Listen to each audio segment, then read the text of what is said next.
what I found funny, he was shopping for a Miata, and on this page, if you scroll down, Why are you including this? Why would I send this to you to include this? Yes, I was. explain yourself. I'm looking on this auto loan calculator website, and the ad at the bottom reloads and goes, "Am I gay?" Test. These jokes write themselves.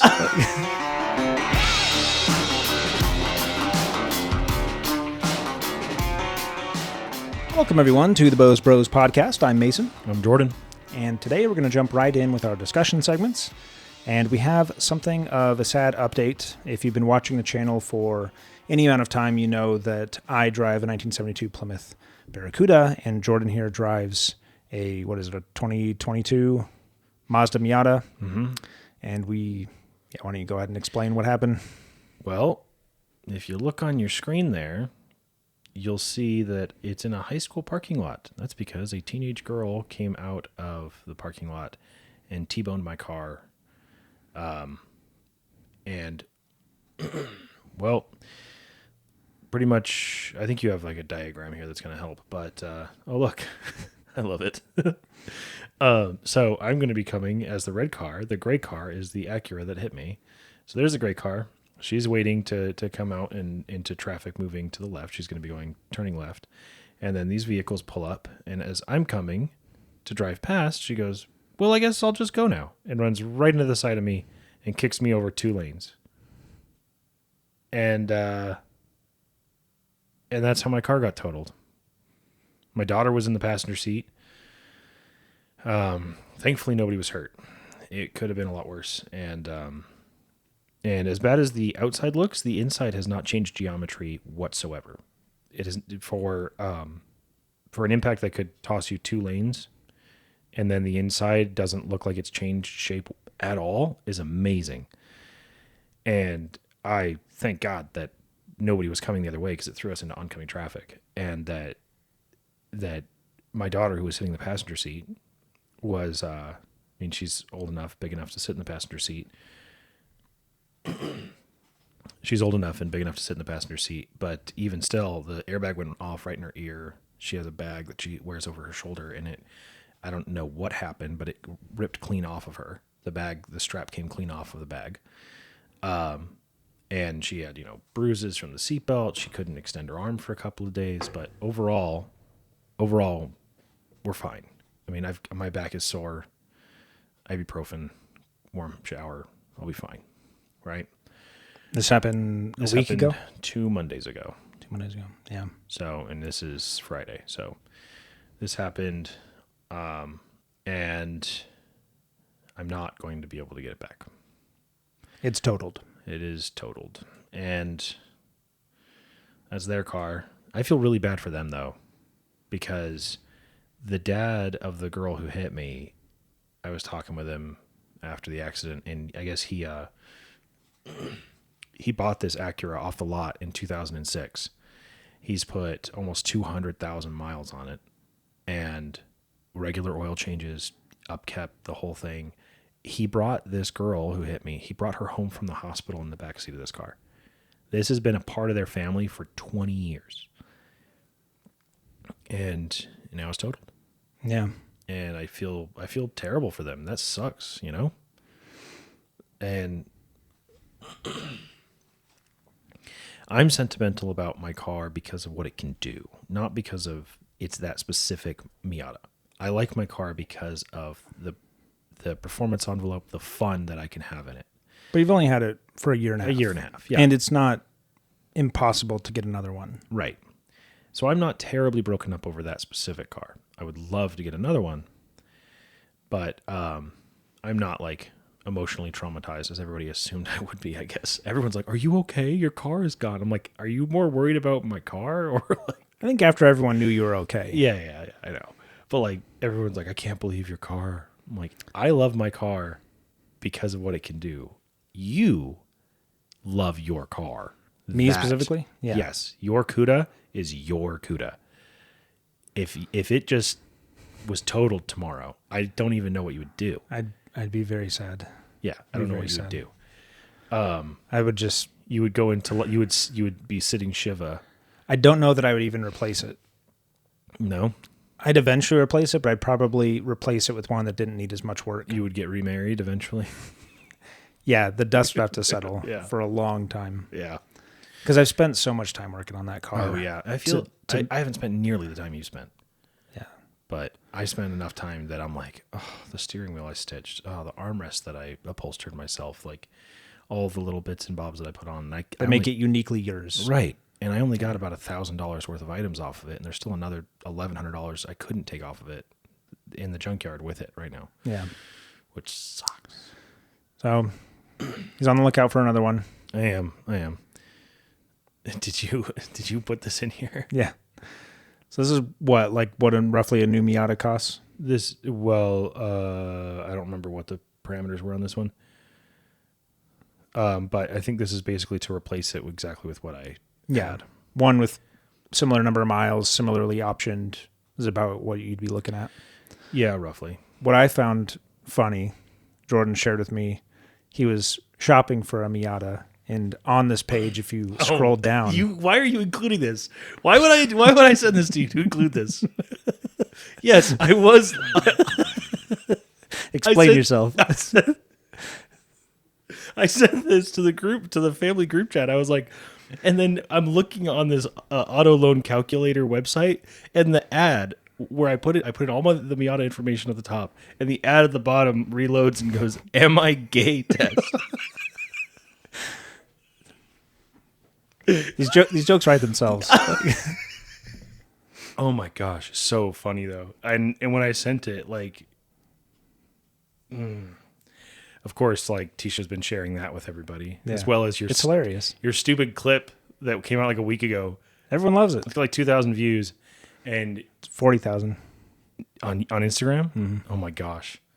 See, I don't have Instagram, but I don't even want to know what the comments are on Instagram. But Tisha's been showing it to everybody. Everybody in our church group, like my uncle, I haven't seen him in probably 5 years, 8 years. I don't even know. I saw him at a family get together, and he's like, "Hey, 2 inches, huh?" I'm like, I thought it was funny. like Mason is the worst. Tell you what, when you take over editing all the videos, you can do whatever you want. Yeah. Okay.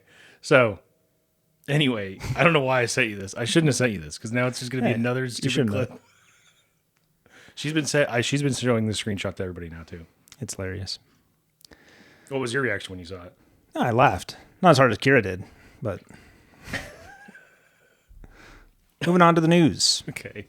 We got a lot of news to get through, but we'll get through this quick. First up, we have a all new Toyota Hilux. They haven't updated this in like 12 years. 10. 10, okay. 10 years, yep. A whole decade. That's pretty cool. A lot of people don't like it. I think it looks pretty cool. It's weird because the side still looks like the old Hilux, and the front looks like we're going to change to a new generation. Yeah. Yeah, so all new for 2026. I mean, I don't want to say all new. Maybe some of it is carryover, but it's a very significant change since the last one that came out 10 years ago. So this is the 9th gen. They're considering a new generation. 9th generation, new exterior styling, all new interior. It still remains body on frame. They standardized the double cab for the European market, so you can't get like a single cab there. Other markets will get both double and single cab. The powertrain updates are the biggest thing. That's really what made the headlines. Not just like, oh, there's a new Hilux. It's really the powertrain that is what's making the rounds in the news. So it does get the carryover 2.7 liter gasoline engine.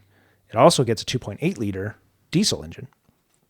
And you could, and this will come later, you can option it with a diesel plus a 48 volt motor generator with a small lithium-ion battery. So it's like a hybrid diesel electric. Gas and diesel will be available starting next month, and the hybrid will be available spring of next year. But the biggest thing is that they expect a hydrogen fuel cell version of this by 2028. If it were anyone else, I'd be more skeptical.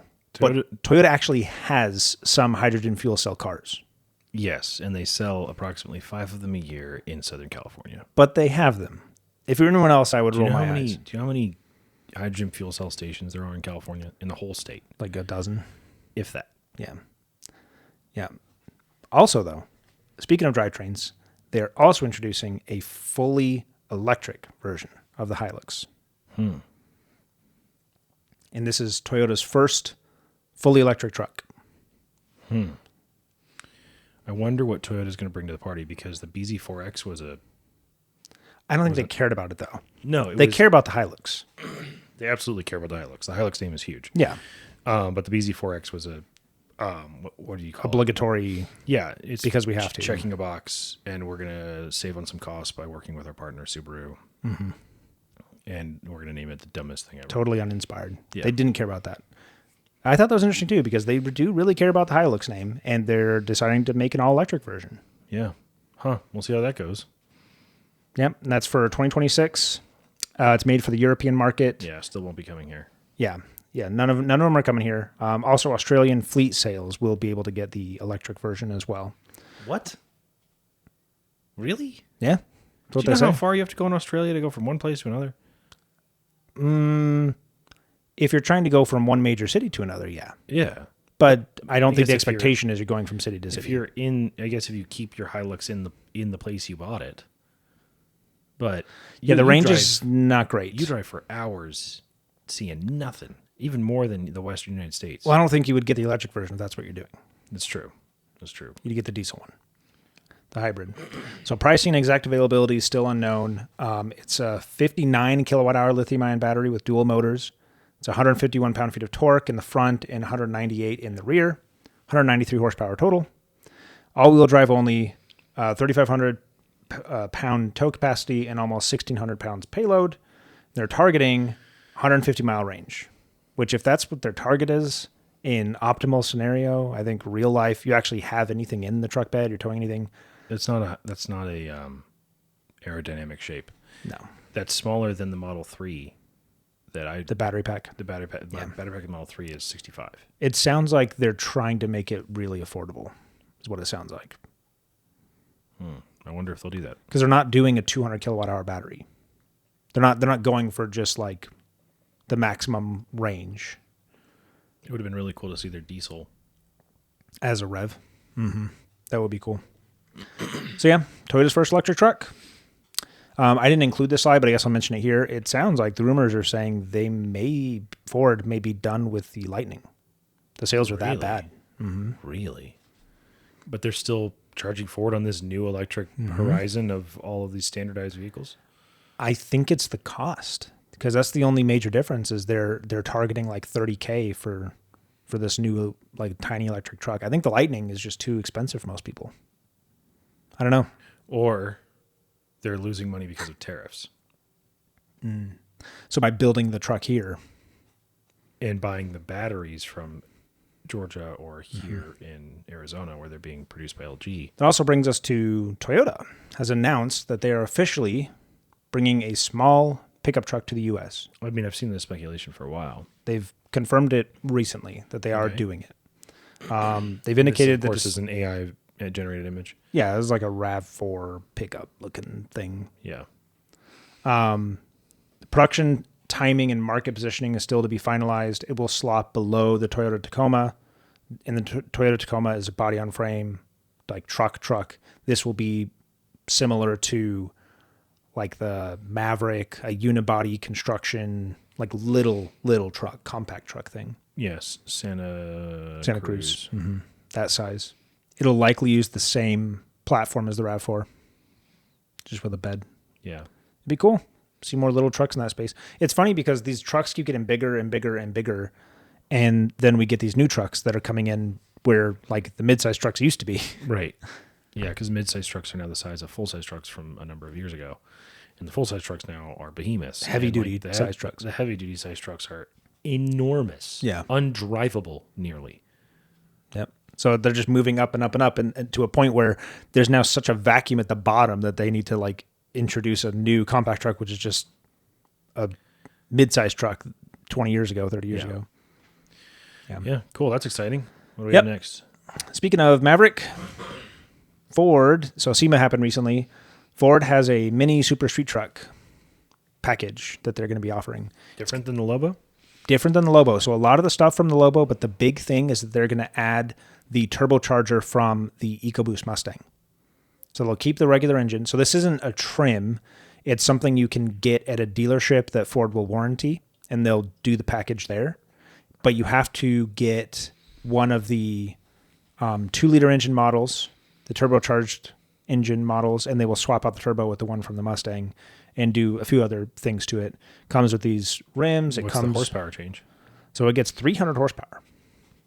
All-wheel drive? Yeah. Oh. Yeah, it has to be an all-wheel drive version of the truck. You can do it. That'll be pretty quick. 300 horsepower in a Maverick? In all-wheel drive? I mean, but then what's it going to cost? $50,000 for a freaking Maverick?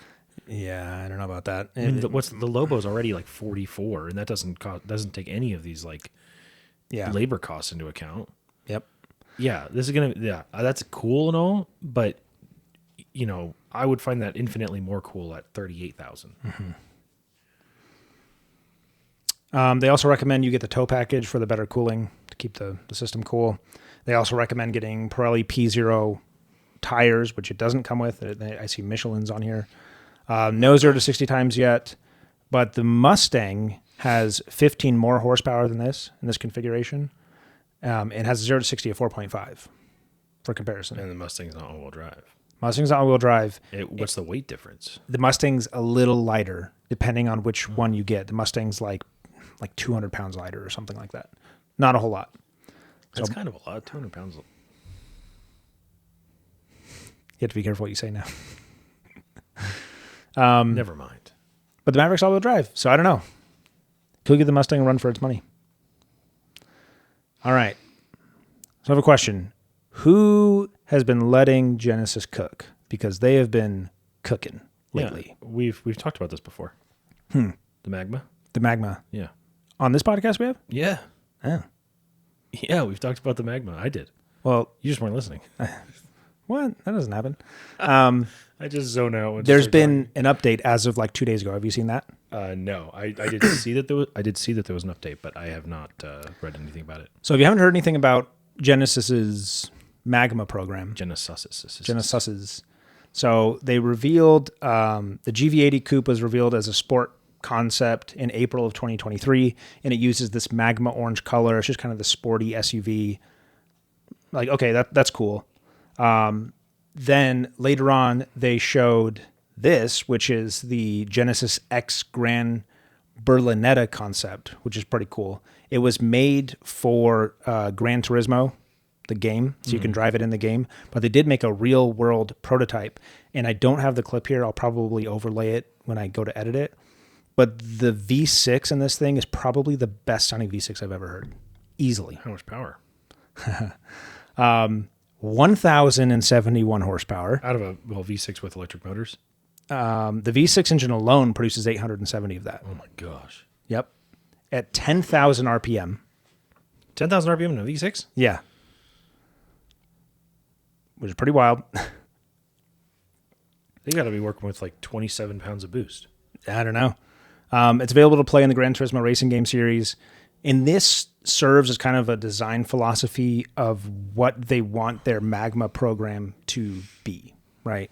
So for those that don't know, Genesis announced Magma back in March of 2024, and it's meant to be their sport performance sub-model. So you can think of like Ford SVT, Dodge SRT. They're not brand new models, but they're the performance-driven versions of their existing lineup. Most notably M division from BMW, the GT lines from Porsche, the N division from Hyundai, and it looks like they're sprinkling some N magic sauce up market and calling it Magma, and which is a really cool name. It is. And I'm not normally for orange cars, but these look awesome. They do look cool. They look really neat. It's a very three-dimensional color too. Yeah, the shade changes depending on like the angle of the light. It's very cool. They have a driver-focused interface in their Magma vehicles with premium materials, unique audio and visual cues. Magma will cover both internal combustion and EV performance cars. They'll do both. This G80 Magma was revealed as one of the concepts recently. That's like in the last couple of days. It's like, oh, that's cool. This is kind of one of their existing sedans getting the Magma treatment. You know, it's lowered, it's widened, it's got these sporty tires and rims. I don't know if they've done anything on a powertrain perspective. They will have to. They will have to because differentiate it. The horsepower difference between these and the Germans is really the only, like these are significantly cheaper than the equivalent Mercedes-Benz or BMW or Audi.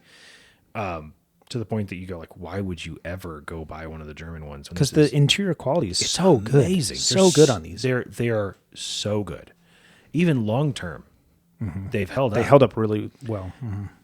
But you're working with like 60% of the horsepower of the Germans. Yeah. They just do not take part in the horsepower war. So if they're going with this whole thing, they're going to have to turn up the power. They can't just add fancy rims in an orange color and expect to compete. Something else they're doing. This is cool. This is one of their Le Mans vehicles. So this is a GMR 001. It's a sports prototype race car developed by Genesis. They partnered with Oreca to build the chassis. It's designed to compete in the Prototype? LMDH regulations, the Le Mans Daytona H, specifically the FIA World Endurance Championship Hypercar category in 2026, and the IMSA Sports Car Championship GTP category in 2027. So this is kind of their GT race car they're going to bring to Le Mans. Genesis announced the program in September of 2024. This full-scale car was officially revealed in December in Dubai. I think it looks pretty cool. I like it. Yeah, I do also. The orange, that will stand out. That will absolutely In the catch pack. eyes. Yeah. Yeah, it uses a twin turbocharged 3.2-liter V8 with a hybrid system, which is pretty standard for that class.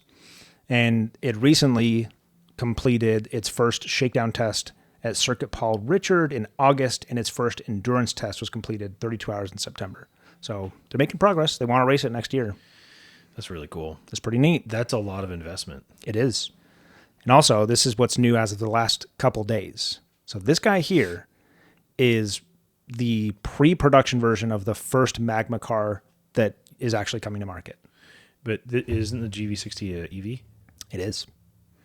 But the GV60 already outpaces the Model Y performance. And this is even more powerful. This will be the first Magma car you can buy. This is a pre-production version. It's really similar to some of the concepts, but you can basically expect the production version to look very similar to this. So it's got these little louvers here. Mm-hmm. What do you call them? They're supposed to generate downforce. I know there's a specific name for these little things. I don't know how much Canards. That's going to help with, like, what is this, a 6,000 pound SUV? I don't know. I mean, I'm not a fluid dynamics engineer, but looking at that compared to the mass of, I don't know that that's doing a whole lot, but it looks cool. Well, thank goodness for the downforce. You really wanted to lose some range. Yep. So this will be the first Magma model to go on sale, and it's what Genesis revealed this week in its pre-production form. It's based on the GV60 EV platform, tuned for performance. That's 651 horsepower. 641. So what you're telling me, this is a Ioniq 5N. Also 641 horsepower. Probably very similar drivetrain. Probably the exact same drivetrain. Yeah. If they're both 641, because that's 601 plus 40 with a passing button. Yep. This is with the boost mode that bumps up the power. So they're doing this whole Magma thing, and they're like, just don't look at the other car we already sell, because it's the same thing. Magma is meant to be both performance and luxury. You're not going to get this kind of quality interior in the Hyundai. The Hyundai Ioniq 5N. Okay. So it's lowered, it's widened, it's got all this extra aero. It's got a massive wing on the back, which somehow doesn't look bad. Like I kind of like it. These big 21-inch wheels, Magma accents, and then special modes. It's got like a drift mode. It's got the shifting shenanigans from the... Oh, really? Mm-hmm. Very cool. It is. Hyundai's the only one that's made that actually work, from what I could tell. And I know, like, you or I could sit in that car and tell this is not a real engine noise. 99% of people are going to get into a car like that and try to drive it with some amount of enthusiasm, and they're not going to know they're not driving like a souped up 4-cylinder hot hatch, you know? Yeah. And they, with the shifting and all the behaviors, and it's amazing. Yep. They also, I think you're going to like this, revealed Yes, this. I did see this. Oh, just so cool. This is what the 80 the G80 90 G90 wingback. Wingback's a great name. That's cool. Wingback is so cool. Mm-hmm. It's a wagon built on the G90 platform. It's got the same wheelbase, same overall length, but it's got... But is it coming to production? Genesis says a production version is possible. I think they're wanting to see... Gauge interest? Mm-hmm. Now, they won't get any interest in the U.S. because wagons just don't take off here. Just sad. Which I mean, oh, I would sell probably 3 of my toes to get a hold of one of those. I would. It's pretty cool. That is wickedly So it's cool. 409 horsepower, 405 pound-feet of torque, all-wheel drive, air suspension. That's the current G90 specs, which I imagine would carry over to this. Yeah, see, do you know what I mean? 409 horsepower. That's a good, healthy amount of horsepower, but you get to the top of the That's line. not a M5 horsepower. No, this is the G90 is the size of an M as a 7 Series. Oh, okay. So G90 is a 7 Series or an S Class. So an S Class has got like 600 horsepower. 650, yeah, 600. somewhere in there. So we're talking, like I said, like 60% of the horsepower. So in the Magma versions, they're going to have to step up that. Yeah. Still cool. Oh, Then, look at these 2 different exhaust. sizes of exhaust. Yeah, it's cool. Why don't I hate that? I should hate that, but I think it's actually kind of cool. They also did one more thing. I don't know if you saw this. I didn't. I know the one more thing you're talking about, the Tim Apple reference. This is the Magma GT. Ooh. This is their mid-engined V8 road-going production car. Is it going into production? I hope so. This seems pretty far along, but they did kind of surprise everyone with it. This is, in my mind, this is Hyundai's LFA. Or I guess Genesis's LFA. Okay. That exhaust is really cool. Yeah. Look at that. It's got the cab of a Koenigsegg. Oh, yeah. Very much. Very much so. Koenigsegg looking. Mid-engined V8. Did they get permission to put a Genesis badge on a Koenigsegg? Yeah, that cabin, that wraparound the glass? windshield is Yeah. very Koenigsegg. Oh yeah. Yep. I wonder if Christian von Koenigsegg is driving over there in his Miata right now to go give him what for. Mm-hmm. So they didn't reveal a lot about it. Apparently the V8's not confirmed, but you could hear it when it pulls in. And apparently someone else saw it was a V8. But really cool. Very, very cool. No numbers on this one? Nope. Okay. So this one's pretty early. Cool stuff, though. Cool stuff. Mm-hmm. Yeah, Genesis. And I don't hate that color. No. It's very 3-dimensional. Very cool. Genesis has been cooking. All right, what do we got? Oh, I saw this. I don't hate it. Everyone's hating on the look of this. It doesn't bother me. It looks like really bad. I don't think so. It's so bad. They like scooch the headlights up. They turn the hood line. It just looks so weird. Even if you take out all of the abomination of the lower grille, like it's active aero. Those flaps open and close. Yeah, I know. I don't hate it. I mean, I'm not like a Porsche Cayenne, and I know the performance is there. Yeah, it has over 1,000 or 1,100 or something horsepower. But this is poised to be the fastest. Look at it. The fastest and quickest accelerating SUV ever made. Also, the most powerful vehicle Porsche's ever made. Road-going vehicle. It is insane how powerful and fast this car is. So, for those that don't know, this is the EV, the electric version of the Porsche Cayenne. Their big SUV. That's the back of it there. The back's better, I think. It is better. And did you see that these things come out? Yep. So there's active aero on the front, and then in the rear, these blade-looking things hidden inside of those vertical recesses on the side of the car.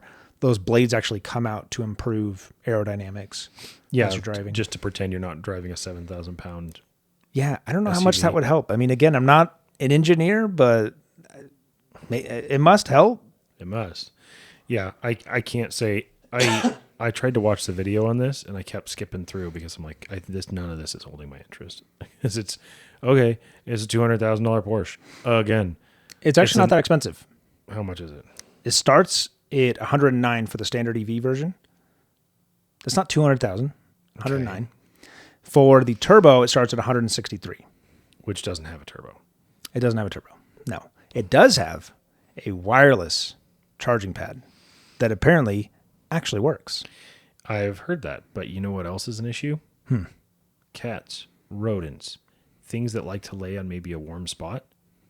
If it detects something on it, it stops and it alerts you there's something there. Right. In theory. Right. In theory. I mean... Does your cat come out and unplug the charger? No. This isn't for you and me. No. This is someone who maybe drives this once a week. So they park it in their garage. The missus doesn't want to figure out what plug it needs. Doesn't want to. They just want to park it, not worry about it. Get in it, and it's going to have a full battery when they use it. Yes, but then you have to worry about like parking it exactly in the right spot. It guides you on the screen as you're driving in. Gosh, this is the opposite of what I would want. It's very German. It's the opposite. Exact opposite. Do I want a big family SUV? No. Do I want electric? No. Do I want an expensive German vehicle? No. Do I want it to have a million freaking screens and a million 1,000 features? horsepower? No. Speaking of screens, it's got 3 OLED displays, a 14.3-inch instrument cluster, a curved OLED in the center, and then an optional... This isn't against you, but I gotta just say, yawn. Every single interior is just a shotgun blast of screens everywhere. Yep. It's like, ooh, ours is 14.4 inches. That's way better than their 13.9-inch screen. Like, you're going to get in and go like with your tape measure and go like, oh, this is better. You know? Yeah. No one's going to care. I was watching, I forget who I was watching, they were reviewing it, and they said some of the feedback they got from Porsche is that people didn't like interfacing with the screen as much. But they still left all the screens in, but they made some of the stuff physical, which I guess is what everybody slight likes. improvement. Mm-hmm. Yeah, in my Miata, the only things I hated doing were on the screen. All the air conditioning, the heated seats, radio, like mute and volume and skip and revert. All that was physical buttons. It does 0 to 60 in 2.4 seconds. In an SUV that weighs as much as a small moon. 2.4 is a Bugatti Veyron. It's actually faster than a Bugatti Veyron. It'll do a quarter mile in under 10. And that's with no rollout, by the way. That's 0 to 60. 2.4 with no rollout. Yeah. And a quarter mile in under 10, which is within spitting distance of a Dodge Demon, the first-gen Dodge Demon. You know, the Demon 170 loses to the ZR1 in a straight line race. Oh, really? Yeah, in a quarter mile by a hair. Yeah, I believe it. Which is crazy because the Demon 170 is like Built for that from the ground up. And that's just something that the ZR1 does. I mean, built for that, as in they took a Mercedes chassis from 30 years ago and 40 years ago. Made it really fast, but yeah. Whereas the Corvette is actually like from the ground up. Yeah, that's the difference it makes. Well, sorry, dude, but I can't entertain this this pile of nonsense. Yep. One thing I think is cool, and I'll move on. It has an NACS charger on the driver's side, CCS on the passenger side. That is cool. That's very clever. Mm-hmm. Best of both worlds. Yep. And it's got it in the spot where you would charge it with NACS in a Tesla on the driver's side. Okay. Hey, that is something that somebody else could go like, ooh, yeah, noted. Great idea. Yeah. And then we can put that on a vehicle that doesn't cost $160,000 freaking dollars. Yeah. I mean, NACS is becoming the standard, so I think maybe for Europe, I don't know if they would, I don't know how that would work in Europe, but I don't know the ports are in Europe. Anyway, thank you for sharing. I'm sorry for dogging on That's it, right. But, like, it's just the worst. Speaking of NACS, yes, I saw this. Stellantis is adopting NACS. They're like one of the holdouts, which in my mind, I'm like, why are you holding out on this? Yeah, why would you know shoot it's yourself in the inevitable. foot? Yeah. Do you need more reasons for people to not buy your electric car, guys? Like, do you not have enough reasons as it is? Yeah. So don't give them any more reasons to go like, oh, but it has the... Do what you can. Like, how many of these cars do you want to sell? Yeah. They want to sell dozens. There's dozens of us. Mm-hmm. So it still looks so good. It does look good. It does look really good. Yeah. So the Stellantis EVs will start to adopt NACS in early 2026 in the US and Canada. The strategy will start with Tesla Supercharger access for select models, so you can use an adapter. It's expected they'll start to supply those adapters as you get these vehicles, and will eventually just have a native NACS port on them. Mm-hmm. Stellantis is one of the holdouts. The Wagoneer S and the Dodge Charger Daytona being the electric one, will be the first to get access to the Tesla supercharging network. While not confirmed, the report suggests the EV lineup will eventually switch all of their CCS ports to NACS. And as per usual, Stellantis is late to the party, but better late than ever, I guess. So, yeah. I'm more excited about the stuff they're doing with the V8s. Yeah. Speaking of Stellantis electric vehicles, Jeep Recon. Recon, which is kind of a slightly toned down Wrangler and all electric. It is, they tout this a lot, the only electric vehicle where you can remove the doors. I mean, technically, you can remove the doors from anything if you're determined enough, but I think designed for the doors to Just be like easy. any car can go off of a jump. Yeah. Not every car can go off of a jump twice. Yeah. They're meant to come off easily. So this is actually a toolless integration. So you open the door and you have access to the hinges and you can pull them off without any tools. They're also adding that functionality to the Wranglers for next year as well. Cool. So no more T45s. Yep. No more Torx bolts. You can just pull the doors off. No tools required. It also has this big canvas top that can roll all the way back. The glass, the third window. That's weird. You could take the glass off. The third window. You actually take the glass off the rear hatch window as well. Wow. And then they still have leather seats. Yeah. Weird. Weird decisions. Doesn't look bad. I don't mind it, yeah. It gives K-car vibes. A little bit. It's nice to see something new from Jeep beside. I mean, it is all electric, but this does seem like a more true Jeep attempt. Yeah. Especially with the exposed hinges on the outside. Yeah, that's cool. Cool touch. That's cool. And it's got a big tire on the back. I can't imagine the shape is terribly aerodynamic. No. With a big tire on the back, too. No. And that ride height, these are 33-inch wheels on there, or tires. But, yeah, I don't mind the way it looks. I would love this if it had a tiny little engine. That's what everyone's saying. Why not just put a regular little engine in there? The problem is this thing has been stuck in development hell for a long time. So I think they're just like, just get this thing out the door. But I think it looks good. When this was they decided to make this, it was a very different automotive landscape than it is today. That was like That's why it's years ago. making cars is fortune telling. Yeah. Yep. 3 parts engineering, 1 part fortune telling. Yep. It uses the same Stella Large platform that underpins the Wagoneer S and the Charger. It's exclusively, there's no other engine options and there's no rumor of any other engine options. It's just exclusively an EV.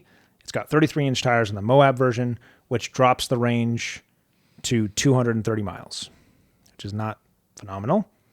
It is more off-road capable than a Wagoneer S, which shares a similar platform.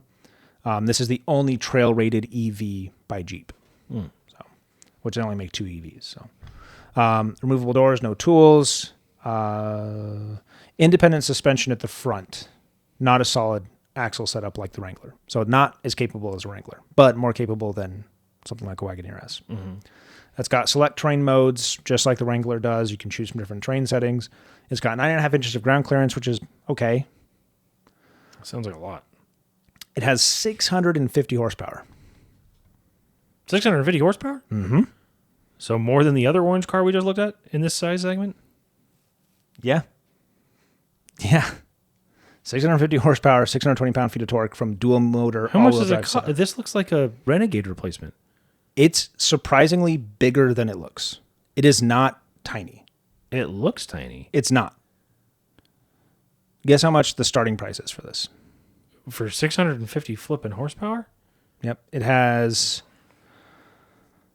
100.5 kilowatt hour battery and CCS charging for now. Guess how much? 85. It starts at 65, which is still, that's a lot of money. That's a lot. You're not going to see any of these. You won't see a single one of these on the road. This is $30,000 more than a base Wrangler, which is more capable. Yeah. $30,000. It probably costs the same as that Magma GV60. Yeah. You could buy a Wrangler and a Miata Yeah. for the price of this thing. And the Miata will be more fun to drive, and the Wrangler will be better off-road. This also has more horsepower than those two put together. I mean, I'm not a Jeep buyer, but if I were a Jeep buyer, is that Do you care what I that it care has about? 650 horsepower? Yeah. No, not really. Maybe if I were buying a Charger, maybe I would care, but Yeah. I care about the Very capability. weird cross-section of decisions here. Yeah. First of all, super weird that it's electric. Yeah. Put the 4-cylinder in that we were talking about. get 350 horsepower out of it. Oh, the replacement Hurricane 4? Yeah. Mm-hmm. Yeah. You put in the Hurricane 4. 300 horsepower is a healthy number. Then that one does like 330 or 340. Yeah, it's like 320, I think, something like that. So whatever it is, it's more than enough to lug this thing around. This doesn't need 650 horsepower. Not as the starting price. No. Like, what? But do you know why that is? Because it needs that to get the range it needs. It needs batteries that big. It needs all-wheel drive. And they only have one set of motors. That's why it's the same horsepower as the Charger. Mm-hmm. And the same horsepower as the Wagoneer. Mm-hmm. They only have one set of motors, and they need all-wheel drive. They've really boxed themselves into a corner with this. Mm-hmm.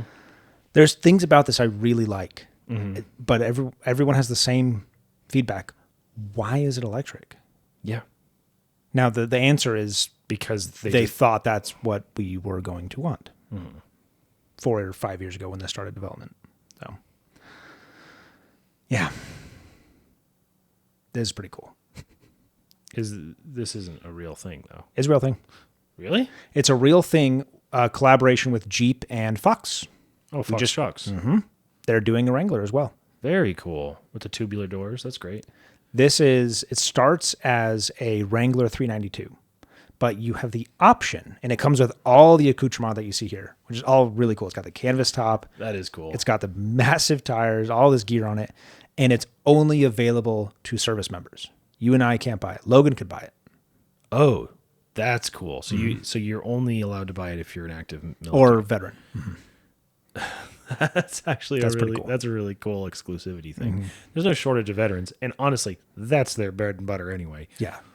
So it's not like they're going to cancel out anyone who's going to go buy this. They're only making 250 of them. Oh. And it's to celebrate the 250th anniversary of the armed services. Okay. Yeah. A lot of the armed service branch are celebrating 250 years in the next, if they haven't already, they will soon. One of them will be auctioned off next year to whoever, but 249 of them will be exclusive to service members. That's cool as hell. It comes in only this paint job, which I don't know why you'd get anything else. It comes with the 6.4, and you can option a color matched supercharger to go on the 6.4. Why? Whipple wouldn't supercharger. You? Why wouldn't you? So cool. Absolutely, you would do that. I bet this thing's $100,000. It starts, and I imagine that's not with the supercharger. Well, keep in mind, the base Wrangler 392 starts at $101,000. Right. So this has got to be $140,000. This starts at $69,000. Yeah. Yeah. No way. Yeah. So you're getting a huge discount. You have to apply to buy it. So I imagine there's going to be all kinds of PR and things around it. This person, Medal of Honor winner, or whatever. Purple Heart, so you apply. Still super cool. And $70,000's a heck of a deal for a 392 Wrangler with all this other stuff. How much on you it. could turn around and sell this for immediately? Oh, yeah. You could double your money. Especially because there's only 250 of them. The white rims are cool, but also don't make any sense on an off-roader. Yeah. White powder-coated rims, that powder coat is going to be gone in minutes. Yeah. Yep. It's got a 3.5-inch lift kit, 3-inch shocks, beadlock wheels, 37-inch Nitto mud tires, military paint and decals, high-clearance steel fenders, tube doors, Bimini top you could see on there. You can option a Whipple supercharger and boost the power up to 705. Pretty rad. It's pretty cool. It's the first Hellcat. It's the first Hellcat Wrangler. Yeah. So you must apply via Fox's website. So if you want a chance to get one, if they haven't already been allocated, starting price is $70,000, and that is a steal considering what you're getting. You're getting at least a $30,000 discount, probably another $30,000. This was a $100,000 upfit from a regular Wrangler Unlimited. Probably, yeah. And a regular Wrangler Unlimited is like $40,000. Yeah. 44 or something. Yeah, that's super cool. Yeah. That's super cool. It's neat. What else you got? We have new and updated Hemi crate engines. So this is that aluminum block Hemi you were talking about. You can go and buy it on Dodge's website right now. Really? Yeah. That 5.8. What's interesting is the one you buy off Dodge's website, they only said it was rated at like 600 and something horsepower, which is still a lot of horsepower. But when it was put in that Charger, it was making close to 1,500 or something like that. Well, yeah, but that's the race applied. Like, probably has all the the magic stuff, the titanium connecting rods and all that stuff. Yeah. But this is like $64,000 for this engine here. I think because it's so overbuilt, it can take 1,500 horsepower or whatever. So I don't know what the whole story is there, why the power is not that high, because you can get a Elephant, which they updated for this year, and they're selling it again, the Elephant. You can get a Elephant engine for 35, so $30K less, and the Elephant makes 1,000 horsepower out of the box. It's very weird. Probably, but the Elephant's also still iron block, right? So the weight could be part of it. Also, kind of just an administrative side of things, SRT now oversees the crate engine program. Cool. Which Very is cool. Which, that makes sense. Yeah. So, yeah, you can buy that Hemi engine we talked about last week. You can go on their website right now and get it. Cool. Honda Prelude. This thing was so disappointing. Yeah. That's what everybody says is disappointing. It is disappointing. It's a Honda Civic hybrid with a different body. With some Type R handling bits. It's still a Honda Civic hybrid, Mason. It's the drivetrain from the Civic hybrid. And this kind of fills the vacuum that the Civic Coupe left. They stopped making the Civic in a two-door in 2020. So this a little bit kind of fills that. It would make way more sense if you just called it a Civic Coupe and not, I would say... Well, and didn't price it at $40-something thousand. Yeah, it's more than tarnished. They didn't tarnish the name. They sullied it. They soiled the name Prelude. Which kind of sucks because I love the way this thing looks. Yeah, I think it looks amazing. All the criticism this car has gotten, nobody has a problem with the way it looks. I completely agree. It looks awesome. It's not overdone. It's very simple. And that's pretty. That's beautiful. Like, it's very simple. It looks great. Why is it $40,000? I don't like the big plastic diaper. The black. Back? Yeah. Oh, yeah. I'm not a huge fan of that. But aside from that, I think it looks great. That looks so good. It looks great. It does look a little like a Prius in the front, which isn't a bad thing. I like the look of the new Prius. Logan thinks it's a McLaren. Yeah. Yeah. So, yeah, the Prelude, for those that don't know, was a sport compact two-door from Honda, produced from 1978 to 2001, I think. But it's really the fourth and fifth gen that everyone wants from the 90s. Yeah, that they pulled a little bit of inspiration from, I think. This new version is built on the Civic platform with some bits from the Type R. It has the track width of the Type R and some of the suspension components of the Type R. And it fills the void left by the two-door Civic that left a couple of years ago. The base model starts at $42,000. The test driver's not even smiling. This is a video. This is how fast it moves. It's very underpowered. And I understand Honda's not about power, but for what you're paying, I think it's fair to expect a little bit more. What are we dealing with for horsepower here? 200 flat. And how much does it weigh? It weighs, I have it on my next slide, but it weighs quite a bit. A surprising amount. Because it is a hybrid setup, it weighs a little bit more. What's crazy? This is $42,000. Do you know what's also $42,000? A Nissan Z. Base model. With 400 horsepower. Literally twice the power for an extra $900. I'm not advocating you get a Nissan Z, but I would say that's a better deal. That is a better deal, and the Nissan Z is not a good deal. Yeah. I honestly, at 42, it's a much better deal than it was. It's come down in price, but yeah, they had to because nobody was buying them. They keep harping on how fuel efficient this thing is, which is like great. Who cares? I don't know if you guys can read the room, but that's not why we wanted you to return this vehicle. Yeah, like, hey, the Prelude was a great performance car. You should totally bring it back as a freaking hybrid that's too heavy. This reminds me of when they brought back the CRX as the CRZ. Yeah, and it was like, oh, you guys like that?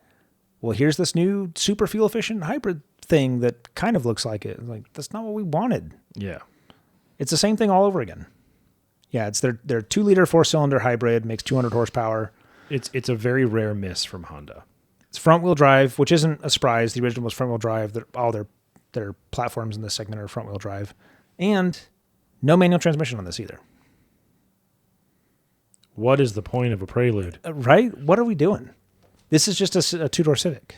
A way overpriced two-door Civic. Yeah. It's nice blue. We also get the more powerful version, by the way. It's neutered in Europe. Down to what? 181. That seems like a lot, though, for a Miata. That's the horsepower of a Miata. I mean, that's 10% of the power in a car that weighs way more than a Miata. How much does it weigh? Let me make this point and I'll show you my chart. Okay. My table. You made I made a table. My question, though, for I'm not Honda, surprised. is this an economy car or is this a sports car? Which one is it? Because if it's a sports car, the GR86 is faster and cheaper. If it's an economy car, the Prius is more efficient and cheaper. What is the point of this thing? Who is it for? Right. So here's a Prelude, $42,000, 200 horsepower, almost 3,300 pounds, which is not light. 0 to 60, we don't have official times, but the same drivetrain in the Honda Civic is 6.2. This somehow weighs more than the Civic, which has 4 doors. Is that the Honda Civic Hybrid, though? Yeah, but this is the hybrid too. This does not have a manual, but the Civic does. Yeah, that doesn't make any sense. Who is this for? It's front-wheel drive. It gets 44 miles a gallon, which again, if that's what you care about, the Prius starts at 28 and gets 57 miles a gallon. Yeah. The Toyota GR86 is 30, and it has more power. It weighs way less. It's faster. It's rear-wheel drive, and it's got a manual transmission. That is, from a sporty, fun-to-drive car perspective, the GR86 is infinitely better and 12 grand cheaper. The Civic Hybrid is still more fuel efficient. And it doesn't matter what you compare it to. The Prelude loses in every single category. I just don't know why it costs so much. Where does the cost come from? You took off 2 of the doors. Because it says Prelude on it, Mason, and they think someone's going to buy it because it says Prelude. It's going to come down in price. It's going to have to, or they're going to stop selling it. Yeah. They're going to go like, well, I guess nobody wants our Prelude. You guys asked for Prelude, and we made it, and you didn't buy it, so I guess we'll never do it again. Yeah. They're going to learn the wrong lesson. It's a very, very rare miss from Honda. Yeah. Honda rarely makes mistakes. It wouldn't hurt so much if it didn't look so good. I know. It looks amazing. If it was ugly, it would be easy to hate it. Yeah. It looks amazing. Yep. All right. I saw this. Oh, okay. How much have you looked into this? Did you watch the videos that were put on it? I did not watch the videos. I saw the headlines, though. This is like a college. It was bought from a college or something. All right. Let me hit you with all this information. So, Give us a quick recap on what the EV1 is real quick. EV1, if you didn't know, was mid-90s to late 90s attempt by GM to satisfy the California Emissions Board, California Air Resources Board, whatever it's called, CARB. They were requiring that any company selling vehicles in California meet specific standards, and GM put it through the paces, this electric vehicle like pilot program, and the people that got them really loved them. So they leased them. They didn't sell them to anyone. No, this is before that. So they made a pilot program with a couple of them that looked almost exactly like what the production version looked like, and people loved them. So they went for it. And because GM was not very interested in actually making electric cars, which now they have like the widest like selection of electric cars of any company, but whatever. They weren't that interested, so they did it in such a way that they could get all of the cars back. And nobody really knows why. That mystery hasn't been solved. To the point that when the EV1 project ended, when California changed their minds and they were like, hey, actually, we don't really care that much about you guys doing that, and, you know, you can go back to just status quo ante before we were requiring this level of efficiency. And GM was like, well, anyone who has their EV1 in the shop will never get it back. There were people that had sent it in for warranty work or had just dropped it off to get worked on, and they just didn't get it back. And this inspired a ton of lawsuits. People loved their EV1s. They were unique. They were different. You wouldn't see another one on the road. They solved the commuter problem. They were tiny. They were fairly cool because they were so unique. But GM just didn't give them back. And then when the leases were up, they used a clause saying they don't have to renew the lease. And every single one, except for roughly 40, that number is not confirmed. Roughly everyone except for about 40 of them were crushed thoroughly. The 40 that didn't get crushed ended up getting lent out to universities or research projects, and the whole point was to let them sort of study the car. However, the guy at what's his name, the Questionable Garage and Electrek Garage. This guy is from Electrek Garage. They both have great videos on this. I recommend you watch it.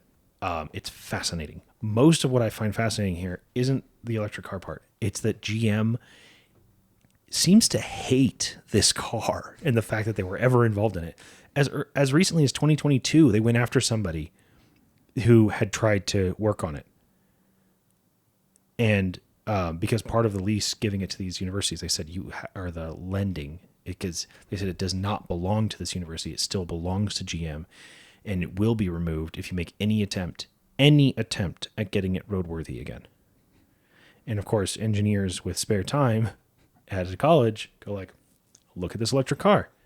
Why don't we fiddle with it? A lot of them, though, fell into disarray because there's no parts for this thing. Right. There's nothing you can do. Yeah. So they end up sitting around. And this one specifically was sitting around in a back lot, just not driven. And at one point or another had a brick thrown through the window. Somebody tried to break into the trunk. And it looked pretty abandoned. They had it for so long that even the University of whatever, it was in Georgia, some university forgot that it was even theirs. Nobody that worked there nobody that worked there when this was taken in and used as a research tool still worked there. Nobody knew what it was for. It was just a car in the parking lot. So they called a salvage company, or not salvage, tow company, to go like, hey, tow this person's car. We don't know whose it is. Meanwhile, it's theirs. It's actually GM's. And then the tow company went through all the hoops they have to go through, which are thorough. And again, the questionable garage guy goes over all of the hoops they have to jump through in order to take possession of a vehicle in the state of Georgia. And they did all of it. Dotted every I, crossed every T, put out, even in the local newspaper, they said, hey, this car is going to become ours. That was in print. They had to put out advertisements. But it's still GM's. Right. GM is the rightful owner.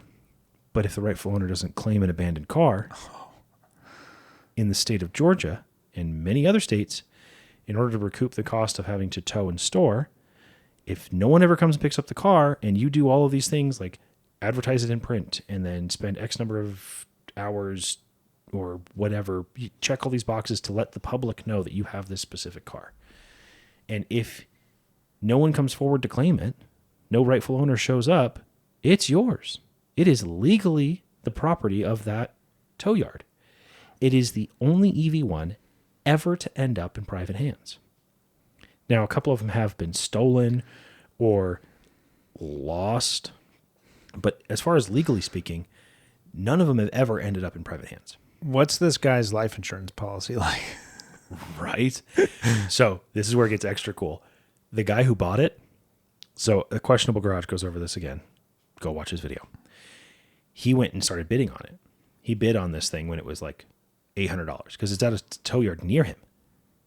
So he's like, oh my gosh, there's an EV1? No way. There's no way that this is going to hold up, but I'm going to bid on it, right? And it gets to like $6,000 and he's like, I'm out. I can't. And then he contacts Rich Rebuilds, he's a big EV fan, another YouTuber. And they start talking because he's nearby. He can always go get it if Rich wants him to get it, right? And they talk about like, oh, we're going to get these people in on it. We're going to do collaborations with these other YouTubers that know battery tech and they know these motors. And pretty soon it hits $60,000. And then Rich is like, I'm out. $60,000. I'm not spending $60,000 on something that's going to give me 2 or 3 good videos. Mm-hmm. It's not worth it. And then someone swoops in and buys it for $104,000. This tow yard normally sells cars for like $800 or $400. And it's just parked out there with all these other ratty POS vehicles that get abandoned, or people that got them towed because they were driving drunk and then yell at the people at the counter because they want them to give their car back for free or whatever. So they like doubled their yearly revenue in one sale. Oh, way more than that. Once they saw that it was going kind of wild, and as the moment the sale closed, it was disappeared from the website. They hired armed security for their lot. Yeah. So no one would come and try and take it. That's smart. They hired extra armed security for a lot full of $400 cars. I mean, I'd say that's overpriced, but like, what do you put a price on? It's the one? only one. Like, it's the only it's one. worth whatever someone wants it for. So anyway, of course, Questionable Garage, and all these other guys that are watching this guy, Electric Garage, everyone's watching this sale go for like whatever couple of days because it's making headlines, right? Mm-hmm. And they see it's purchased for over $100,000, and they all had the same reaction. They're like, "GM bought it. GM bought it." GM swooped in. They're like, "Oh, yeah, let's take that back." Yeah, they've spent more than that just on lawyer fees to get rid of this freaking thing. Yeah, that's a drop in the bucket to GM. They're like, "Yeah, we're going to take that off the platform." Nope. And Rich texts the guy from Questionable Garage, and he goes, "Hey, the guy's profile picture on the auction website is an electric S10. I think he's one of us." Not GM. Not GM. And he just goes by Billy. His face is blurred out in this video. He just goes by Billy. He's totally anonymous. He's not a YouTuber. He's just a huge fan. He's got 12 electric S10s. What? How many did they make? I don't know. Like 13? I don't know. A few hundred. Apparently, they in order to get this running, because this has the same running gear as an electric S10, in order to get this running, they have 12 S10s between him and then one other guy who has 2. They have 12 that they're willing to totally part out and donate any and all components they need to get this going. It is a huge collaboration between a bunch of smaller YouTubers. They all have like 10, 30, 40,000 subscribers. And someone else donated the use of this shop, which they're not allowed to say where it is or who owns it or what it's normally used for. Oh, yeah. So it's all in secret. And anyway, so it's the secret garage owner, the Autopian was the guy from the Autopian wrote the article. Billy, who's the vehicle owner. Rich Rebuilds, Questionable Garage, and Electric Garage. This guy from Electric Garage, Riley, I think is his name. He is a battery communication specialist for his day job. That's what he does. He works on battery tech and how they communicate. So this thing is like his favorite thing ever. Yeah. So anyway, really cool story. So bizarre. And the only reason it's so interesting is because GM is so interested in getting rid of them. It's definitely like the Streisand effect. That's exactly what it is. It's like, what does GM not want to happen with this car? Right. And then, so someone spent $104,000 on what is effectively an electric Saturn. Yeah. From the 90s. Yeah. And, like all of the service manuals were in the trunk and they all turned to mold together into bricks. Oh gosh. Yeah. But the guy had already gotten a hold of original electric, or EV1 service manuals, the original paperback ones. Mm-hmm. And he has digital versions. The guy's got Billy, the owner, has got every scrap. He's got spare parts from these things he's managed to pull off of eBay over the years. And just happened to be that this thing comes up and he has the money to make it happen. Jeez. That's wild. He is probably... If this shop randomly like burns down or something like... Yeah. So Billy managed to, not only is he like the world's biggest EV1 enthusiast, he had the means and the parts to make this happen. So over the next probably year, they're going to get this thing. Their goal is to have it done by November 30th of 2026, which would be exactly 30 years from the release of the first one. Wow.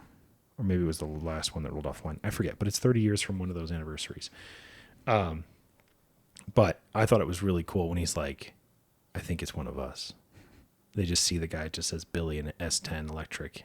I'm like, do you know how much their hearts probably jumped? Like, oh, and then turns out the guy from Questionable Garage, he's like, wait a minute. I know that picture. It's his friend that didn't say anything. He texts him, he goes, was it you? Nothing else, just says, was it you? And he calls back, he's like, you want to go pick it up? That's crazy. So then he got to, wow. He's like, I'm sorry. I am not a good YouTuber right now. I'm just out here geeking out over this car. Mm-hmm. And you walk past all these other ratty ass cars with holes in windows and whatever. And you walk, and then it's just like the one of one, only privately owned EV1 ever made is just sitting there among all these other POS cars. And one of the security guards was like, I told my daughter I'd buy that for her, just as like a piece of crap roundabout car. I was just making fun of her. I was just giving her a hard time little did he know that it would be the same cost of all the vehicles they've had in and out of there in the last 8 years. Yeah. And Well, good on the tow Toyota? company for not being like, oh yeah, the listing disappeared once it went past like 20K and then relisting it and trying to get more. and just buy it themselves or whatever. Yeah. They apparently they were very cool. They were very standoffish and irritable because everyone that comes up to the counter is a drunk asshole that just wants their DUI mobile back. And then when they're like, "Oh, we're here for the EV1," and then everyone was very, very kind. They're like, "Oh, look, oh, you're the reason we're all getting bonuses this year. Would you like a mint?" That's really cool. I'm excited to hear what happens with that. Oh yeah, you need to go watch both the electric garage video and the questionable garage video. I would make a decoy vehicle. Oh, absolutely. Yeah. Anyway. But how are you going to fence a car that's the only one of one? That's true. All right. Here's my hot take. Carbon fiber trim is dumb. Cold take. You think it's dumb too? Yeah. Yeah, I think carbon fiber trim is dumb. Why do so many companies offer it then if Because it's dumb? because most people are dumb Okay. and they love dumb stuff. Now, let me clarify what I'm saying here. The trim, non-structural pieces in the car that aren't significantly lighter than the plastic that would have gone there is dumb. Completely understand. Big structural pieces that would be made of steel or something, carbon fiber is not significantly lighter than plastic. It's significantly stronger than plastic. But you don't need strength in a door panel. You don't need strength in your air conditioning vents or the surround of your parking brake. It is extra money for no reason. I think it's dumb. It was cool when carbon fiber was like this exotic, like super rare. 2008. 20 years ago, that was, 2009. it's like, wow, that's got carbon fiber. That's cool. Yeah. Now it's like, I don't know. I wouldn't want fiberglass trim in my car. Yeah. Like, I think it's dumb. It's a structural material that's cool as a structural material. That's my opinion. Especially on a car that weighs 6,000 pounds. This Dodge. And I see the parking brake release is carbon fiber or whatever. It's like, what Why? the heck? Yeah. Oh, because you were really afraid of those extra 4 pounds you were going to add by making those plastic instead of carbon fiber. The rear view mirrors are carbon fiber on this, literally. And it's like, on a 6,000 pound car. Why? Because the plastic that was there weighs a negligible amount more. It's because dumb people go like, "Ooh, carbon fiber means fast." Yeah. I see it here and I see it on like a Bentley and stuff. Like there's these super heavy cars that have carbon fiber trim on the inside. I just think it's so dumb. It's dumber the heavier the car is. You get down to like the size of a Miata, you find ways to shave off You weight replace here like and a spoiler or the trunk lid that's made of aluminum. Sure. You replace that with carbon fiber, you save like 9 pounds. Like, But on a car that weighs like a Miata, like I mean, the something. trunk lid's 14 pounds. If that, it's something like that. And then you could save half the weight by going to carbon fiber. Maybe. But also, I could just not have breakfast and save a pound. right. Like, Exactly. anyway, yeah, I completely agree with you. Ice cold take. No one right. should disagree with that. And if you do, then I guess you're the dumb one. Here's another hot take for you. Oh, okay. You're doubling up. All right. Most cars should be electric. Okay. What do you think? I think you're going to say most people don't care. And most people use a car as an appliance. I'm not going to say most people don't care. I'm going to tell you Most people don't care. most people don't care. Yeah. I mean, you're right. You're right that most people don't care. And most people treat their vehicle as an appliance. Some of those people like to have something more interesting or more different, but still treat their car as an appliance, but also as an outfit. Those are the people that drive Volvos. Mm-hmm. Those are the people that drive the brighter color. Something that's more personality than a Tesla Model 3. Right, which is effectively the opposite of a personality. Mm. I say this And because I own one. Yeah. And it's a fantastic car for just the most distilled essence of what a car should do. It is a lump of car for a person who needs a lump of car. It is perfect for my wife. It's very minimal maintenance. She does not want to drive anything that causes her to have to think extra. Does most of the driving for her. It just gets her to where she needs to go. She doesn't enjoy driving. Yep.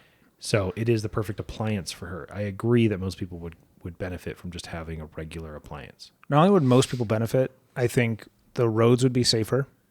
I think this is actually something that was brought up on the Carmudgeon show. I forget who said it. I couldn't find the episode. It would be Camisa. No, it was someone Camisa was talking to. He said... Was it a guest? A guest. Gasoline is far too precious a resource to be wasted on people that don't care about it. That don't enjoy it, yeah. And it's an increasingly precious resource. It might have been... Not everyone needs to drive around. It wasn't his co-host, it was a guest? I think so. Okay. Yeah, but that wasn't that long ago. That was probably 8 or 10 episodes ago. And I say this, my opinion is I think most cars should be electric or hybrid electric. As someone who I consider myself an auto enthusiast, and I drive a 72 Plymouth Cuda, which is the exact opposite of that. Right. It's the Jay Leno school, the horse theory of automobiles. Have you heard this theory from him? Yeah, the internal combustion car will become like what the horse was, where people who just care about horses for the sake of horses will continue to have them. And the average horse has a much better life. The average internal combustion engine vehicle is going to be cared for and used more preciously than most cars are right now. Yeah. And not that matters that much. I mean, a horse has a horse has more intrinsic value as a living being than a car. But the point is that Jay Leno had said that electric cars are going to do to gas engine cars what cars themselves did to horses. Yeah. That we just didn't need the horses anymore. Yep. I think you can make an argument that electric vehicles do more damage from their inception, but you eventually overcome that with what you save in like not using gasoline. So I think eventually you'll have a bunch of used EVs that will displace new EV sales. And if the demand goes down for gasoline, so does the price. Exactly. So anyway, the point of your message, I think, is to build nuclear power plants. Yep. That's basically it. I'm all for nuclear. Same. That's a tangent unrelated to this podcast, outside of the scope of the show. Yeah, but you can't have everyone drive electric running on coal. You could. It'd be a bad idea. Yeah. You just make nuclear power plants. Anyway. All right. Subscriber special. So one of our followers sent us some pictures of their project car. They wanted us to share. Fun. Let's see. This is Cod's it's a G8. 2002 Holden Commodore. He commented on that video, and he's like, here's my G8. when I did that. Well, I'm sorry, man. I am sorry. Maybe it's not my cup of tea, but I think... Oh, and it's a 4-door. It's the Commodore 4-door. Right. It's the 4-door version of that GTO. Yeah. So is he then in Australia? He's in Australia. Mm-hmm. Well, you know what, dude? It looks like you love that car. It looks like you're spending time and energy on that. And good for you, man. Rear-wheel drive. Wow, he's done a lot. Mm-hmm. Supercharged V6. Wow. So That's a rare one. Supercharged V6. That started life as a 2002 Holden Commodore VX Series 2. It has the L67 supercharged 3.8-liter V6. And he got the car, and whoever he bought it from said it needed like new, I don't know, it was head gaskets or something. But as he took it apart, he realized it needed a whole rebuild. So he rebuilt the whole thing, upgraded to an M90 supercharger, upgraded all parts of the drivetrain to handle the increased power, upgraded the brakes and suspension, did it all himself. I think he had a shop help with like some of the machining and stuff. And he did this when he was 17 years old. Wow. Did it for 2 years. Yeah, beat me. Yeah. I did the straight six and the slant six in Logan's car when I was 19. Yeah. Yeah. Wow. Yeah, I spent $3,500 in the car and $30,000 in upgrades. Hey, you know what, man? Enjoy it. Enjoy it. That's $2,300 US for the car and $20,000 in upgrades. Right. Still because the dollary dues don't go as far as Yeah. As they should. Dollar reduce. Yeah. Next is to add a performance intercooler system. He's going to get a dyno. He hopes to be making in the neighborhood of 400 horsepower. So pretty cool. Hey, that's great. Yeah. That's awesome to see people. I love when people just dig in and they just no F's given, just lay into a project and really go after it. That's awesome. I think it's great. I think it's super cool. I love the Commodore platform. That's what the Utes built on. Yeah. Yeah. All right. I got a couple Marketplace Mayhems to share with you. One of these I think you're really going to like. Dude, I saved a couple. I forgot to add them. Oh, save them for next week. We'll see. Maybe it's the same one. So in Phoenix, There's a Jimny. there's a Jimny for sale in Phoenix. But this is a new Jimny. Yeah. How is it here? That's a good question. It's an excellent question. How would you register it? I don't know. But it's here. And it's left-hand drive. So it had to have come from... I mean, there's lots of places in Europe that are left-hand drive. But, yeah, it's pretty cool. There's right here in Phoenix, there's a Jimny for sale. It's a 2021. It's got 30,000 miles. How much? Automatic 4x4 and 24,000. That's a lot for a Jimny. It's a lot for a Jimny, but... You'd be the only one. You might be the only one in the U.S. I mean, then I guess go buy a different Jimny. Yeah. You can't. So, pretty cool. Is that on Facebook Marketplace? Mm-hmm. What? I just saw it on Facebook Marketplace. I was like, oh, that's cool. I'm going to include that in the podcast. These are pictures from a scrap yard in Phoenix. It's right in your budget for a new car. You want to go get a Jimny? We can go get it. Like, actually? It's not automatic, though. Yeah. Pretty cool. Yeah. All right. Here's the one I think you're really going to like. This is the one I saved. You saved this one? Yeah, You saw this? I saw this. This is so freaking stupid. It's like, look at this. Look at it, just freaking glued on a Titan bed.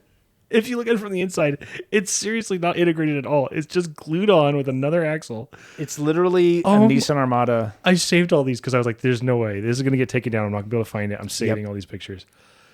That's so funny. You saw it too. Dude, I saw this. I'm like, Marketplace Mayhem. Look at this freaking wild child. Oh my gosh. Oh my goodness.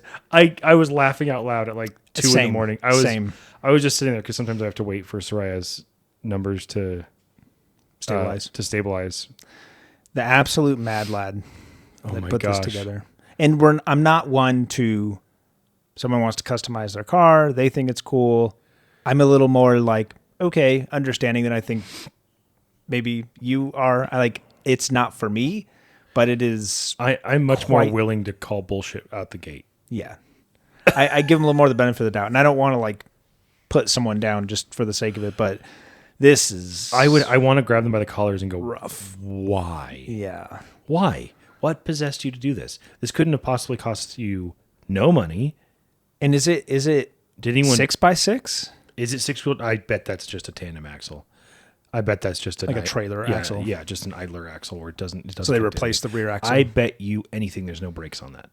On the rear part? Yeah. I bet you anything there's no brakes, there's no anything. I bet it's just a rolling. My question is, if you needed a truck bed, how much did this cost versus buying some $400 trailer? Truck? No, buy a $400 trailer. Yeah. Just tow it. Why does it have to be attached? That's an excellent point. I didn't even think of Buy a $400 trailer. I guarantee they spent more than $400 on half a Titan or a third of a Titan. Buy a $1,000 trailer. Go buy one that needs new wooden panels for $400. And when you don't need a bed, it doesn't have to be glued to the back of your car. This is the opposite of a mullet. It's party in the front and work in the back. Yeah. Yep. This is wild. I saw this and I was like, Mason's gonna love this. I'm did love it. so happy that you came across it too. So fun. And this is in Phoenix too. Like, dang, I know. I gotta be looking at Marketplace more often. I know. I saw the Jimny in this within a minute of each other. I'm like, holy cow, it's a wild west out there on Marketplace. You can register anything in Arizona. I wrote that down. When we say the laws around what you can drive on Arizona roads are pretty relaxed, this is what we're talking about. I bet you totally anything legal. This is not illegal in any way. No. As long as it passes emissions. Like 6 wheels, cool. You get a discount for 6 wheels. Yeah. Yep. The downside is this is $9,800, which I would not pay. No. $163,000. You couldn't pay me $10,000 to take that. If I were looking to lower the property taxes in my neighborhood, maybe I'd park this out front. Yeah. You want house values to drop? Here's your sign. Yeah. Oh my gosh. Yep. How do you turn around? I have so many questions about how you drive this thing. It's got to have an open diff, not connected to any brakes or driveline. Yeah. Because with that level of lick and stick adhesive holding that thing together, they didn't spend the time engineering any kind of solution for that. Yeah. Yeah. Just buy a trailer. A trailer. Yeah. I really want to know the backstory to that. What do you think they did? They probably were like, I have an SUV, but I need to carry some stuff that's too tall. No one's ever run into this problem before. But you didn't know trailers existed. Yeah, and you've never seen the other half of a truck before. You're like, I see these truck beds everywhere, but I don't see a whole truck.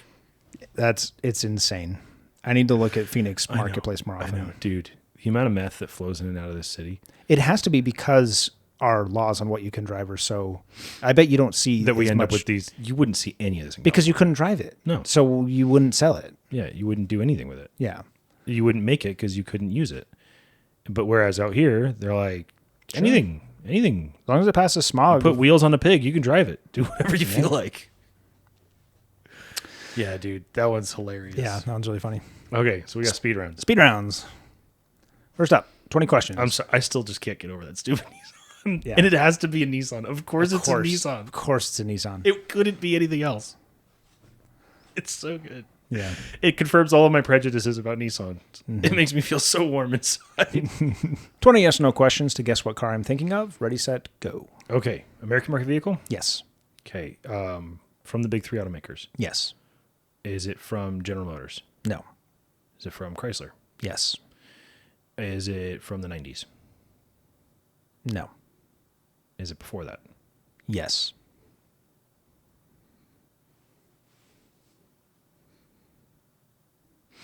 Okay. Is it from Chrysler proper? Like Chrysler, no. Is it from Dodge? Yes. Is it an Omni? No. We're at 10, and all I've got is American market vehicle, Dodge. Pre-90s.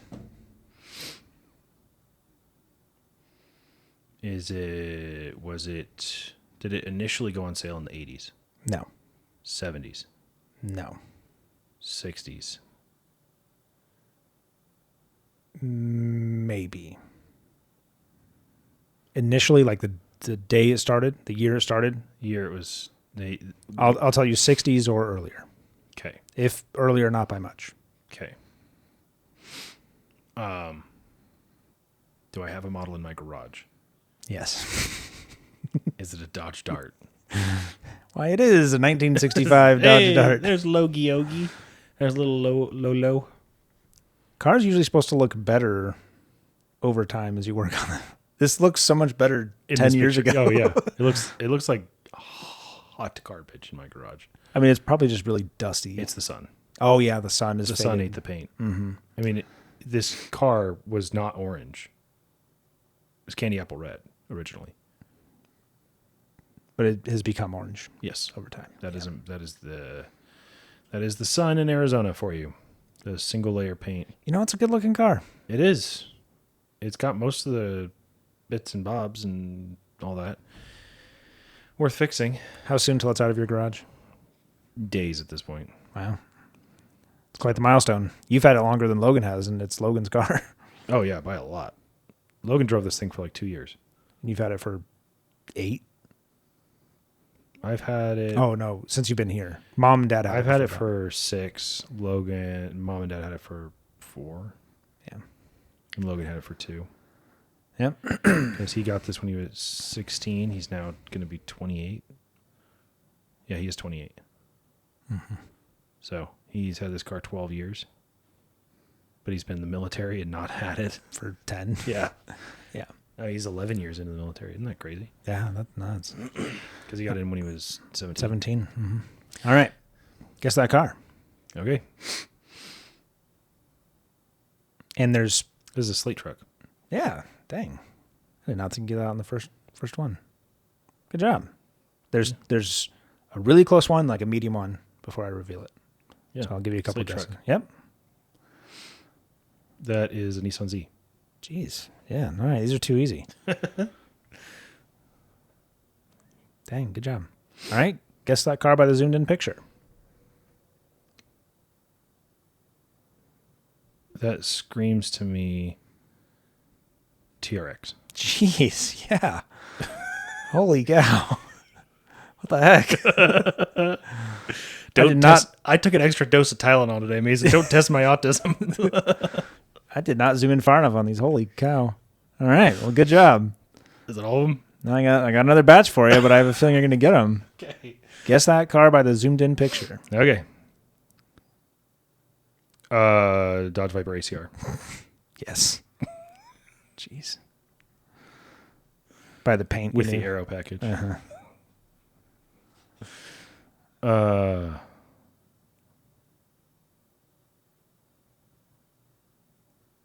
With the staggered lights. It's an off-roader. It's not a Wrangler. I'm just gonna have to take a guess. Give me the next picture. Well, I can take a guess before so maybe you'll get it.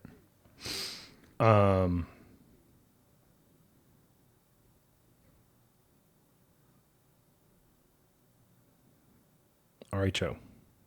No.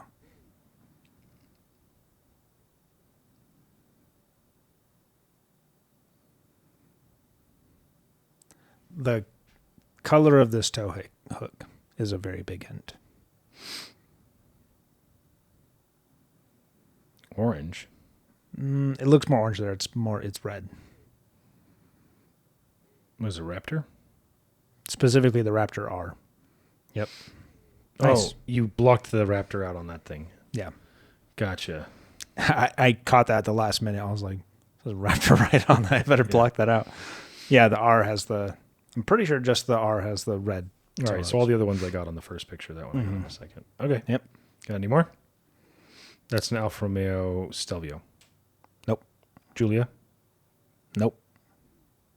Oh, 8C. Yep. You got Alfa Romeo, though, pretty quick. Yeah. Pretty iconic shape. Grill. Yeah. I knew it wasn't the Quadrifoglio, the Giulia. So that's why I thought you went with Stelvio, but I wasn't thinking about the 8C. It says Dodge Viper, but 8C. Yeah. Did you see that you messed that up? Where? Oh, The corner whoops. says Dodge Viper. Copy and paste the title. Yeah. Did the last one say Dodge Viper? No, maybe.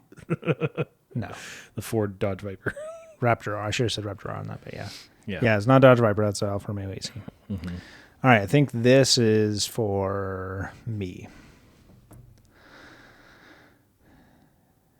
Wait, I know this.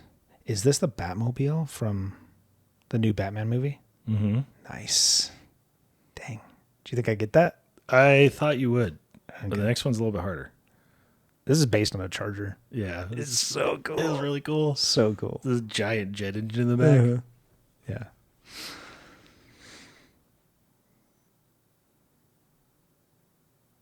Is this a Cobra? Nope. Do you have a more zoomed out one? Nope.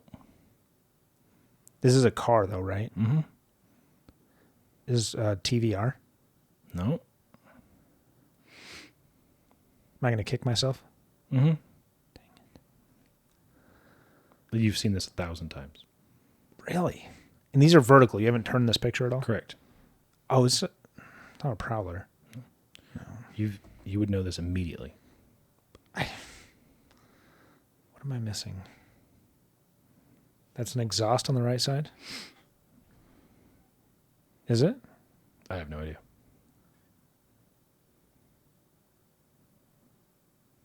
This isn't a motorcycle, huh? Nope. Is that background the white, or is that like reflection? That's more body paneling. Yeah. Oh, okay. I'm looking at this wrong. I had to find somewhere where most people are going to go in the comments and go like, "You idiot! It's this thing," but that you might not get it. Yeah. This isn't that Corvette that was modified. That ugly Corvette. No, you have seen this probably on a weekly basis your whole life. Seriously? Yeah.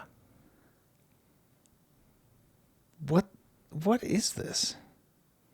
I don't know. All right. You got me. Go ahead.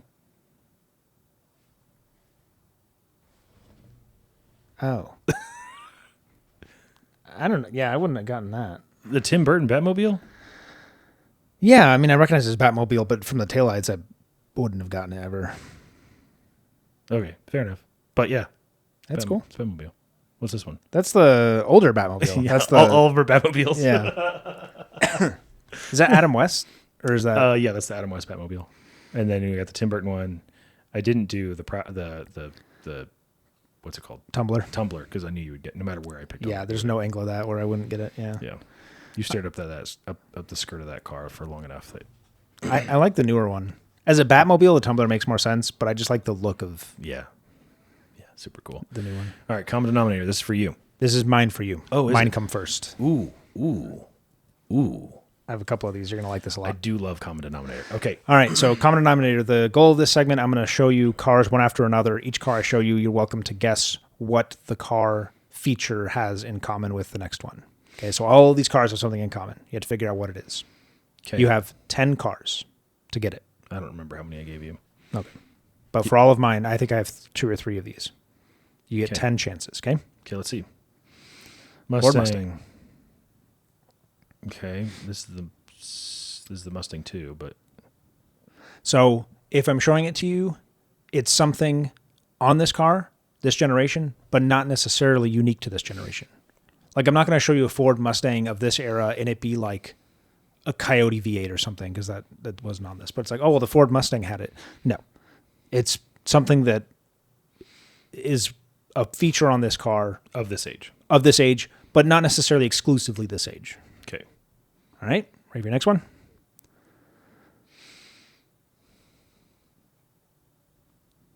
Toyota Tercel.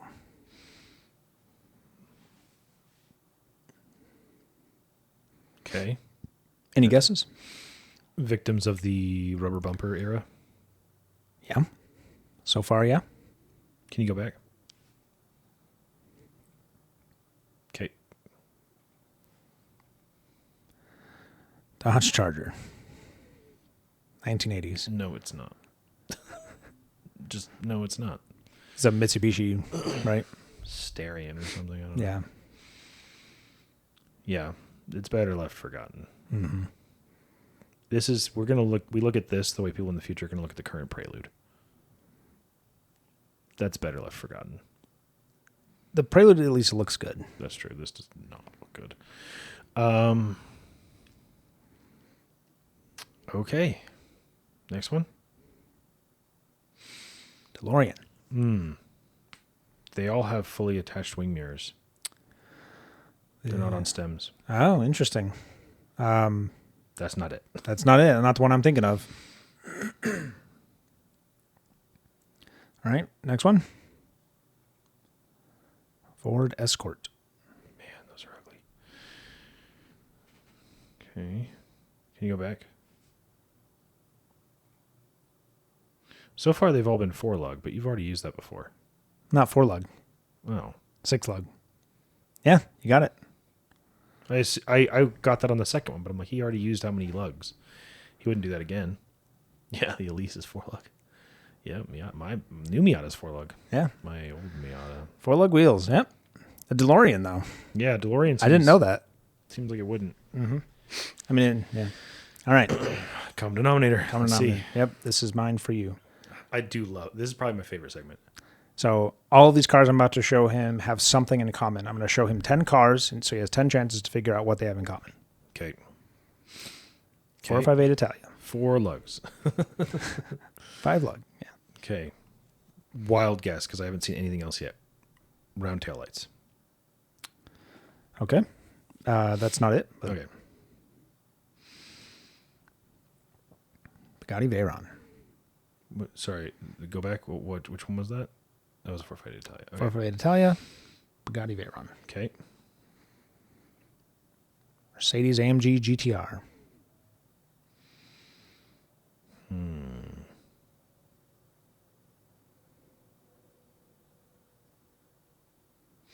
Well, that put my only theory out the window. What? Just that they released in the same year. Oh, that's a good one. You say that every time because I come up with something new. And Yeah. I'll use that. Okay. Okay. Let's see. McLaren Senna.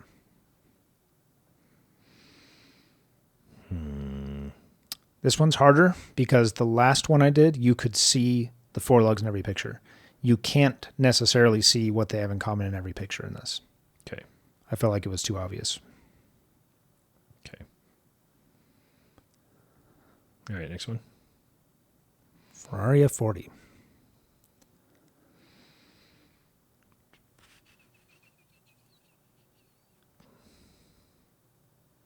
What are you noticing so far they all have in common? They'll have reverse opening hoods. That's a really good one. Like clamshell hood. Mhm. Does the Mercedes? Oh no, it doesn't. You're right. But that would be. That'd be a really good one. Get the Got to write these down. the every Corvette time. on there too. Yeah.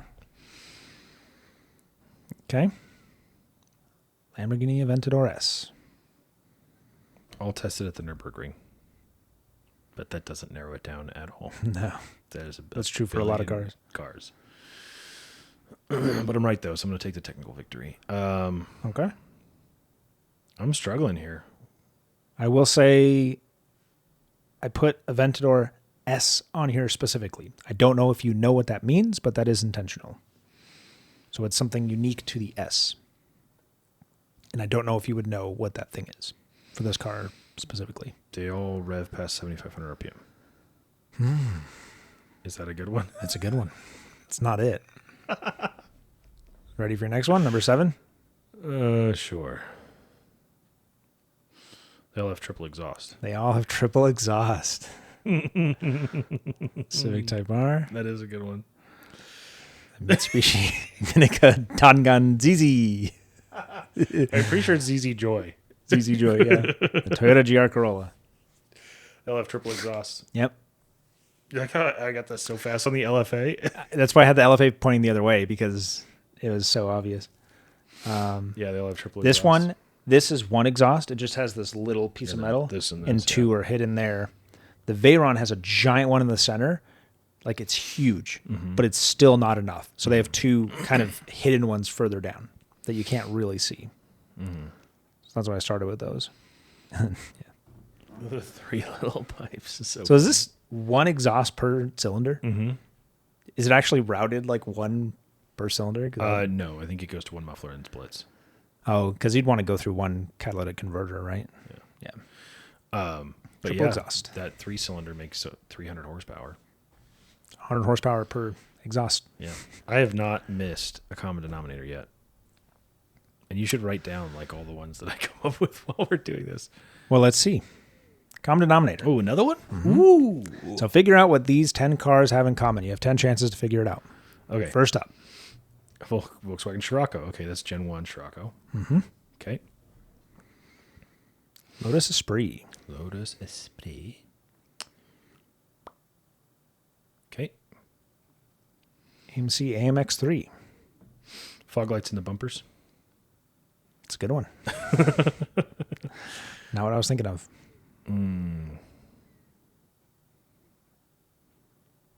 Volkswagen Golf, All designed by the same person.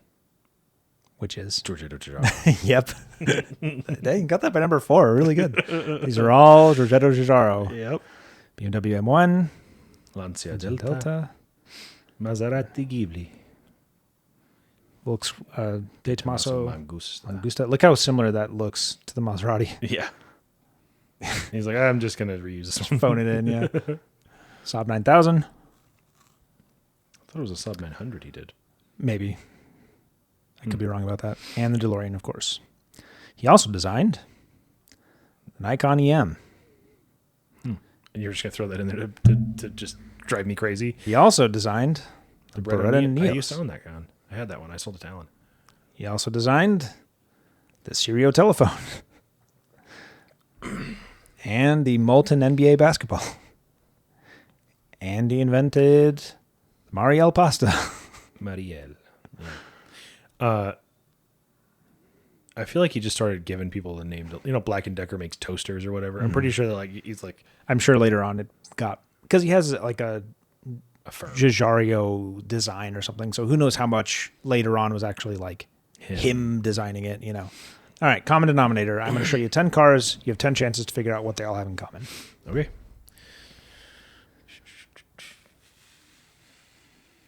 Okay.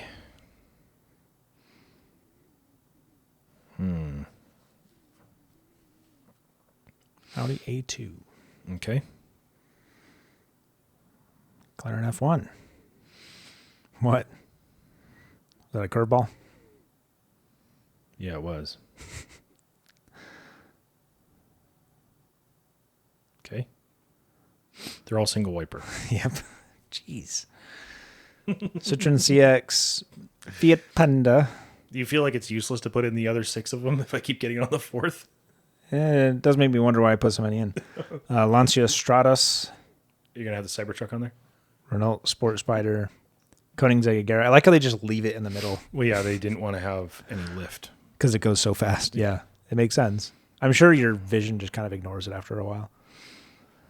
Cybertruck, and of course, the supercar Toyota Yaris.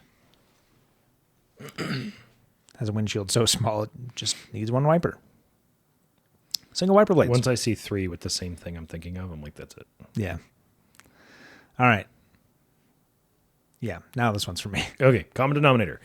I'm going to show 10 cars. Mason's got to figure out what they all have in common. They're all very different cars from different eras, but they do share something in common. Okay. Isuzu Amigo. I will say, it is not visible in any of the photos. Oh, jeez. Okay. All right. But you have enough car knowledge to get this, I'm sure. Okay. 2025 Versa. No, Sentra. Whatever this is. This hunk of crap. So it doesn't matter if it's a Sentra or a Versa. It does. I think it's a Sentra. It's Sentra. whichever one's the smaller one. I think the Versa is the smaller one. The Versa's smaller. So it's that one. Okay. And the Isuzu Amigo. Okay. Ferrari 365. I'm looking at everything. I'm looking at door handles. I'm looking at mirrors. This one has no mirrors. Okay, interesting. Silver bumpers. Nope. What? Is this an EV? That one is, yeah. Does that matter? Not any more than any of the other features, like the color. Do they all seat 5 people? No, the Amigo does not seat 5. I think it's It only 4. seats. Okay. What? And that one I think is 2+2. So yeah. Yeah, that is an e-tron Audi Q5 2025 model.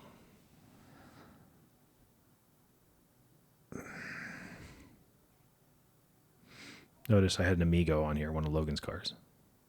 Oh, these are all. Okay, no, These are not all cars that we've owned. Yeah. I did not own a Ferrari. Yeah, I'm like. These are cars we've been in. Nope. These are cars someone we know owns. Nope. That's also that's a 2019 Tacoma, by the way. Are the years they were made prime numbers? That's pretty good. This is hella obscure. Yeah. Yeah, prime numbers times 3. No. Were they all made on a Tuesday? Nope.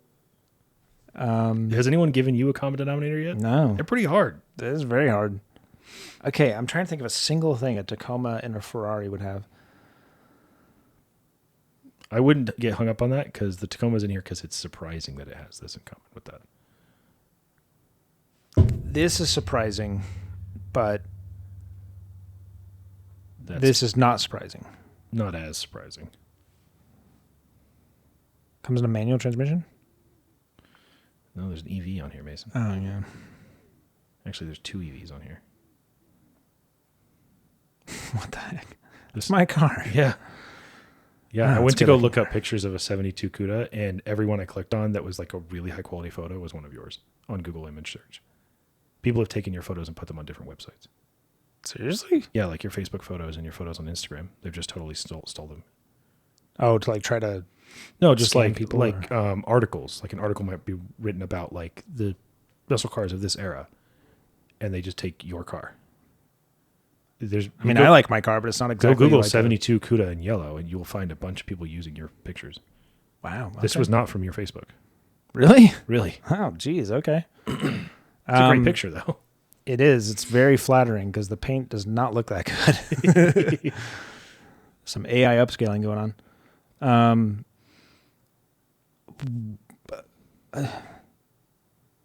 Rear-wheel drive. There's no. The Amigo is all-wheel drive. That pickup truck was a K2500. Windows besides the front that can roll down. Nope. Yeah. No, that one unzips. Yeah. Another EV. Volkswagen ID4. We've talked about this feature on this car. That's why I left it for last. Drum brakes. They all have drum brakes. Wow. Dang, I should have gotten that way sooner. Although the EVs threw me off. I know. And so did the 2019 Tacoma has drum brakes. It does? Yeah. In the rear. I should, yeah. All the gas-powered cars are older. All the EVs are newer. And those are the only ones that still have, wow, drum brakes. Okay. Yep. The EVs have drum brakes in the rear too. Nice. It's cheap and easy to add a parking brake. That's why. Yeah. And they just don't need them because Yeah. the regenerative braking does so much of the work. Right. So, And those are 4-lug. Look at that. look at, yeah. But that was a good one. That's a really good one. Yeah. It took me to the last one to figure it out. That's why I put it at the last one. I also put yours second to last just to be extra frustrating. I'm like, what the heck? My car's basically a Ferrari, Yeah. Yeah. and it's also basically a Suzuki Although it's probably- or an Isuzu Amigo. About as fast as that Ferrari? That V12 Ferrari. No, maybe not. Probably not. Never mind. I didn't say that. New school versus old school. So I'm going to show you the old version of this car and the new version of this car, and you tell me which one you prefer. Okay. Lamborghini Countach. New version. The new one? Yeah. Easy. It's basically an Aventador with a... I've never been that big of a fan of the old Countach. I know it's like an icon of the 80s, but I don't care. It's just not been my favorite. I love the new one so much. It looks so good. Bronco. New Bronco? Very good. I still Old would take Bronco. the old Bronco. I would take the old Bronco for one reason. Lighter. And, well, no, two reasons. And I don't need a computer science degree to turn a wrench on it. Yeah, you could do all the work yourself. If I didn't already have the CUDA, I would get the old one. But you do. I do have the CUDA. So you would get the... I'd get the new one. slate truck. Yeah. This, I think, looks so freaking cool. I You know love what I it. really like is the powder blue with the white top. With the white grill, too. Yeah, that looks good. Tisha likes that colorway as well. So does Kira. It's very cool. All right. ID Buzz or the VW Bus? ID Buzz. The new one. Yeah. It's like fun and quirky as these are, That is interesting to look at and stand next to and investigate. but not to drive home in. No, you couldn't even make it to the speed limit on most of our regular local surface roads. And you might have not survived that accident you were just in this. Oh, no chance.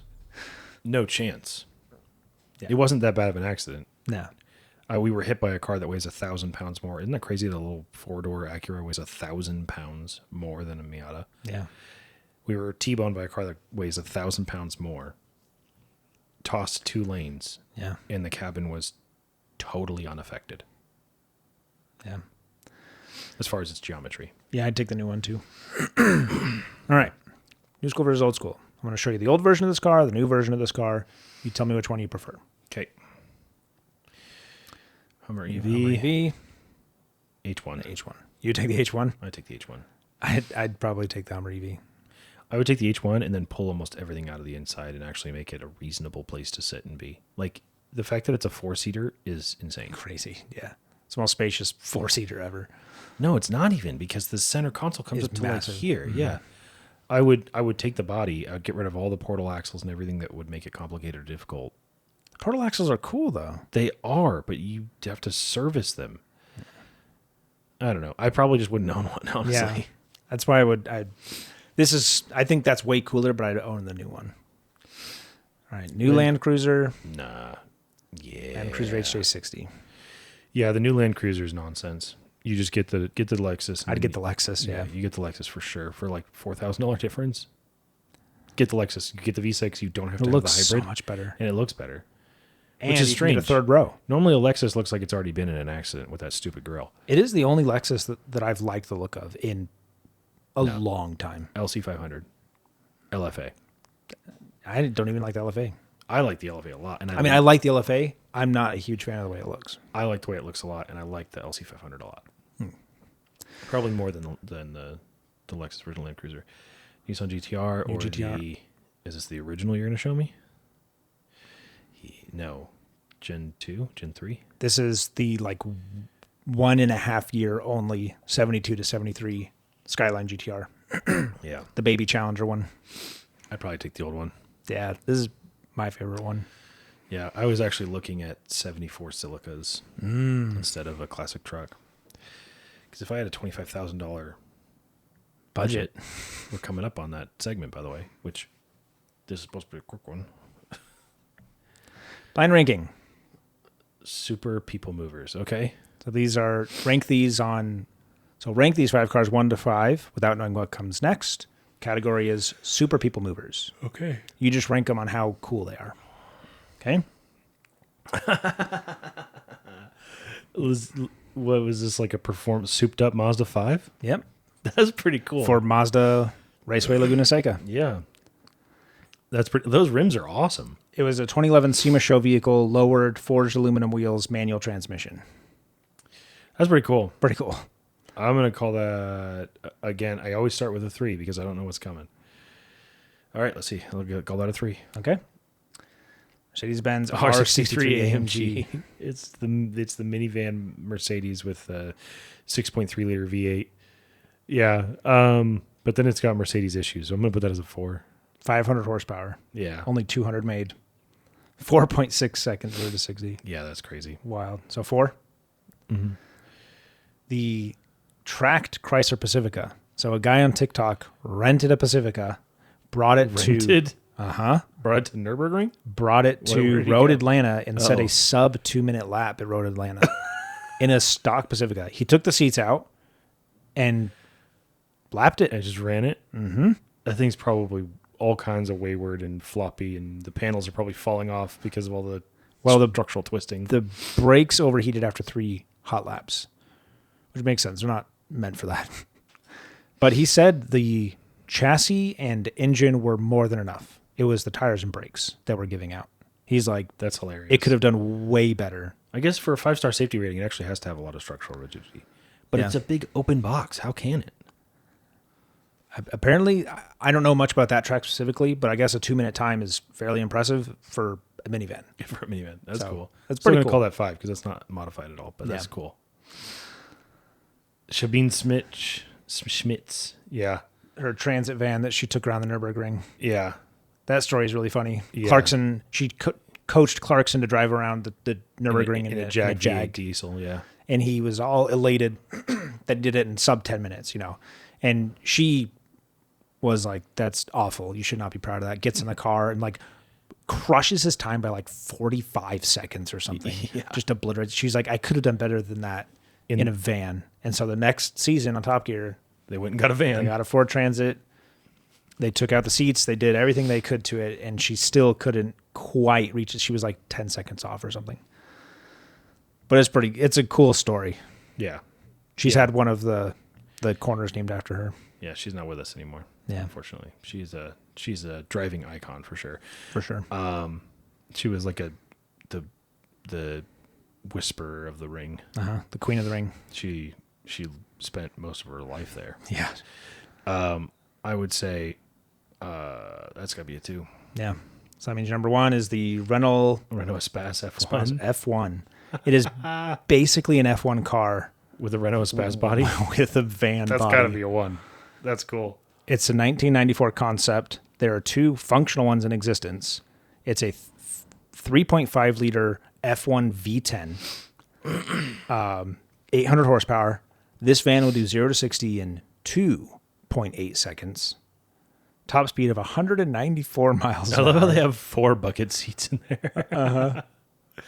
Full carbon fiber chassis, body panels, weighed only 1,300 pounds Oh my gosh, that's with hilarious. 800 horsepower. That's hilarious. It's wild. So that's your one. 1,300 kilos or pounds? 1,300 seems really light. That's like within a couple pounds of a Caterham 7. From my understanding, it is essentially an F1 car underneath with a carbon fiber shell around it. Yeah, maybe. That's what I could be wrong. I think a Caterham 7 is like 1,000 pounds. Yeah. Maybe it's 1,300 kilos, which would still be light. That's 2,600 pounds. Yeah. All right. Would you rather under 25K? Mm-hmm. So you can look at all of them and go back through them if you want. I want to know which of these 5 cars, or maybe 4 cars, I forget how many I did, you would pick. Okay. So, would you rather, under 25K, which of these cars would you pick? So, and these are specific listings that I found for this price. And these are not out of the ordinary prices. Mm-hmm. These are middle of the road. This is a 2019 Kia Stinger GT2 rear-wheel drive, 3.3 liter, 6-cylinder, like 380 horsepower, something like that. 368, I think. So it's a healthy number. That's a Charger RT. This one only comes in an automatic, though. Yeah. So rear drive, red leather interior, and I like the color too. Yeah, I knew you would. And look at the price, $23,000. That How is many miles? 72. That's not that many. 72,000, by the way. So for $23,000, that is a lot of car. Yeah. That's pretty cool. Okay. Now let's see. This is the 2009 SRT8 in the launch color with this is a manual. 44,000 original miles manual with a 6.1. Look at the price. That's cool. $24,900. Okay. This is a 2020 Mustang GT With a manual. 460 horsepower or something. 76,000 miles, but manual, rear wheel drive, V8. Now, let me ask, is this a car I could just have in addition to the cars I already have? Right. Like if you were in the market, this one, it's a little bit cut off, but it was 24. Yeah, this is 24.9 as well. So this is just, if you were going to go buy another car, mm-hmm. basically, what performance car would you go and get of these? And this one too? Yes, this one was also 24.9. I made the mistake of cutting off the top of it, but it was... The Z06? That has the 7-liter, doesn't it? No, this is a 5.7. Oh, okay. But this is a C5 Z06. Also a manual. The only automatic is the first one. Okay, and then... This is the 2015 Camaro SS 1LE. An SS 1LE for $24,500. How many miles were on the Mustang? 76. 82 in the Camaro, in the Corvette, and then on the Camaro is 74. They're all approximately 70 to 80,000 miles. I'd probably take the Camaro. You over the Challenger, over the... The problem with it, I'll tell you why I wouldn't do the other ones. The Stinger is a 4-door, which is nice, but like if I already can keep the cars I have practicality. I don't need to compromise on door count, so that one's kind of out. The Mustang's close. The Corvette is a little bit older. If I'm keeping the car, I don't want a car that I'm going to have to tinker on quite a bit, and the Corvette's getting to an age where I'd be expected to do some work on it. So it's really between the Mustang and the Camaro, and that Camaro. Why not the Challenger? Not the Challenger, because it only has 44,000 miles. And you wouldn't want to drive it. I wouldn't want to drive it. Because it's a collector item. But how is it a collector item at $24,000? I would feel compelled to keep the miles off it because the miles are low. How many miles? 44,000? 44,000. 44,000 original miles. Do you know what's crazy? That's a 2009. My car's 40 years older than that and has less miles. That is crazy. That is really crazy. Yeah. I would take the Camaro. You'd take the Camaro. I'd take the Camaro. But are these not all extremely compelling? That's a great deal. For $24,000. Mm-hmm. I was just scrolling through stuff like, what could I get for $25,000? And I cannot believe how much car you can get for that amount of money. We talk about how expensive cars are a lot. We complain about it a lot, and they are expensive. But there's deals out there. But go look around, because holy cow, an SS1LE. That's a 2015? 2015 1LE, yeah. That would probably be the most fun to drive, I think. Maybe the Corvette, but I don't know. This is going to be more track capable than a Z06 from 2001. And I could put my kids in the back. And it's got more power. Yeah. And a bigger engine. You can only put 2 kids in the back. Yeah. You couldn't put any kids in the back. Yeah. A little bit of practicality. You put 3 kids in the back of the Stinger. Oh, and the Challenger. Yeah. Yeah, I'd take the Camaro out of those. Those are all great options. The first one I saw was the Stinger. I'm like, this is such a great car. And then the rest of these just dwarf that and how cool they are. Yeah. But I like this, like finding real cars for sale at real prices. Yeah. And going, all right. How much was this one? $24,900. Oh, or $24,500. Yeah. $24,900. Yeah, I see. Yeah, $24,900. Those are good deals. Yep. Quiz. What was the last new car sold in the U.S. with manual crank windows? Was it? My first thought is Mitsubishi Mirage. That would have been my first thought as well. But Wrangler makes sense because they didn't offer electric windows for a long time. And then when they did, they were an option. And I'm pretty sure they're standard since 2017 or something like that. The crank windows are standard? The electric windows. So you can option crank windows? I don't think you can option them anymore. What was the last one? The last holdout? The Maverick had crank windows? Did the Maverick? I don't think the Maverick had crank windows. I'm gonna still say Mitsubishi Mirage. It is a Wrangler. All the way till last year. Really? Mm-hmm. Really? Yep. 2025 is the first year where you can't get crank windows anymore. Wow. I did not know that. But that might change. There might only be 1 year where there weren't any cars with crank windows, because if the Slate truck comes out next year as anticipated, then that has crank windows. Right. So. And like we've talked about before, it's not that big of a deal. It's not. Especially in a car that tiny to reach over and do it. It's a bigger deal in mine because mine's like 6 feet wide, but...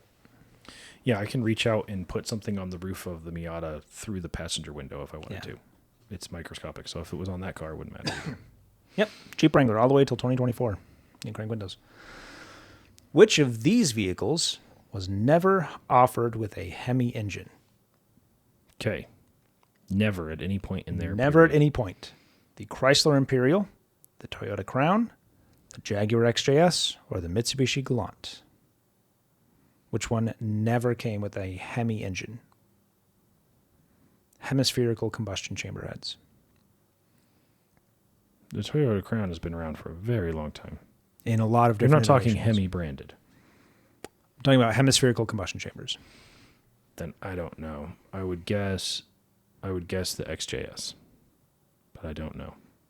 Because I know Mitsubishi had a partnership with Chrysler and Hemis were a thing. But the Hemi was gone during that period that they had a partnership.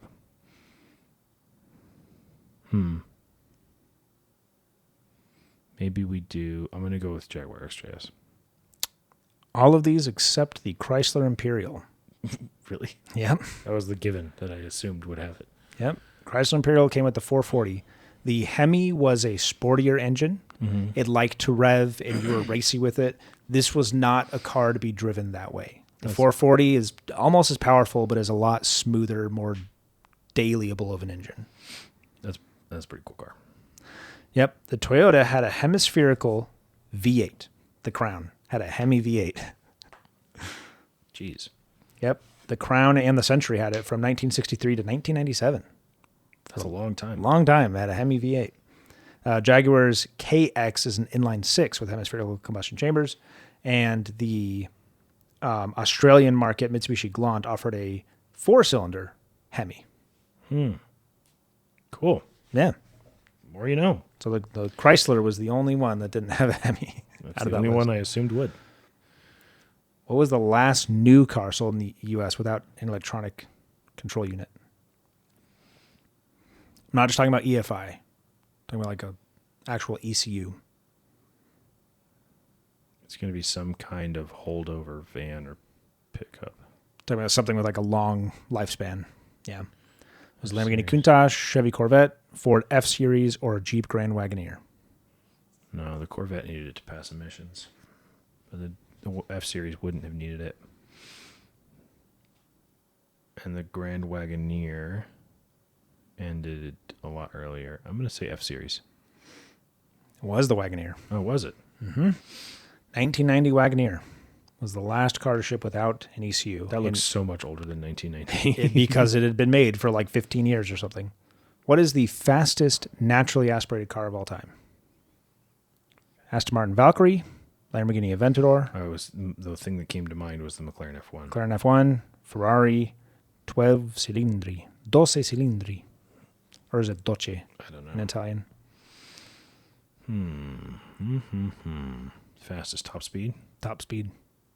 McLaren F1. Yeah.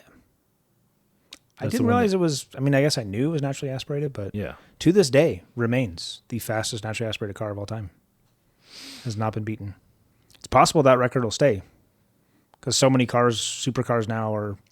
Turbo or hybrid? Well, actually, it might not because the Bugatti Tourbillon is naturally aspirated. Now, it's electronically assisted, but it has no turbos. It's just a V16 with electric motors. That is an iconically gorgeous car. It That is. F1. So cool. All right. Prior to the F1, what was the fastest car? Not naturally aspirated or otherwise. Like, what was the fastest car? Everyone knows the F1 is the fastest There was car. a race. They changed hands a few times before the F1. It did. But what was the one right before the F1? It was for like 18 months. Yeah, I'll know it when I see it, I think. XJ220. Jaguar XJ220, the Dodge Viper, De Tomaso Pantera, or Pantera. maybe Lamborghini maybe if Diablo. it's falling out of a plane. You got it. It's the XJ220. XJ220. Yeah. Yep. That thing still looks like a spaceship. It's pretty wild looking. There were lawsuits because it was originally supposed to be a V12 and ended up being a 6-cylinder. 3.5-liter twin-turbo V6 with rear-wheel drive. Only 281 units were built, even though they planned 350. People just didn't want them. Now 200 they're super expensive. 217 miles an hour. Yeah. It looks like the wind. Very aerodynamic. What non-limo production car has the longest wheelbase? Is it a Ford Excursion, I was going to say it's going to be some stupidly long Ford. Chrysler Imperial LeBaron, Cadillac Fleetwood 75, or Cadillac Escalade ESV? The Fleetwood 75 is a special one, right? It's a 9-seater. It's not a limo, though, but it is one of those big 70s, 80s cars. Same with the Chrysler But LeBaron. those had a ton of overhang. That didn't necessarily mean it had a long wheelbase. That's true. I'm going to go with Excursion. The Cadillac Fleetwood 75 has a longer wheelbase than the Ford Excursion. Dang. It is a total of 252 inches long, which is only an inch shorter than the Chrysler LeBaron, which is the longest car ever made. That's not a limo. The wheelbase here is within 3 inches of the entire length of your Miata. You could just about fit your entire Miata just between the wheels of this car. Wow. How crazy is that? Wow. But a new like F350 isn't longer? I could be wrong. When I Google it, this is what I came up with, but Wow. yeah. Because I think of like a 4-door F350 with a long bed. With the 9-foot bed or whatever. Or I think it only comes with 6 foot. 6.5, whatever it is. With the longest bed option in a 4-door, I imagine the F350 is up there. That was the first thing that came to mind. Yeah. But I mean, that would be an Excursion. yeah, that's why I went with the Excursion. But But no, this is longer than an Excursion, which leads me to believe it must be longer than the... look at that overhang past the rear wheel. That is insane. To have that long of a wheelbase and then still have the audacity To put 5 more feet of car behind the rear add wheel. like... Yeah. You think they're like, he just sneezed and then they just went with it? Like the line just kept going on the paper? The trunk doesn't even start till Behind the rear behind wheel. the wheels. Yeah. The trunk lid is, yeah. That's insane. Yeah. Seats 9 people. All right. I think these are yours for me. Last one. What Ford, according to the Internet Movie Car Database, has appeared in the most public media? And this is not in the background. This is as a vehicle that someone in the show interacted with. show TV. Like accredited vehicle. Yeah. Like, okay. A vehicle they would have had to keep track of for each shot, Does the generation matter or no? No. I'm thinking of 3 cars. I'm thinking of... Let's see what you got. Okay. Econoline I was thinking of the Econoline, the Mustang, and the Crown Vic. That's exactly what I was thinking of. and the F-Series. The F-Series, yeah. It's the most commonly sold vehicle. That's a good point. 40 years or whatever. That's a good point. So which one do you think?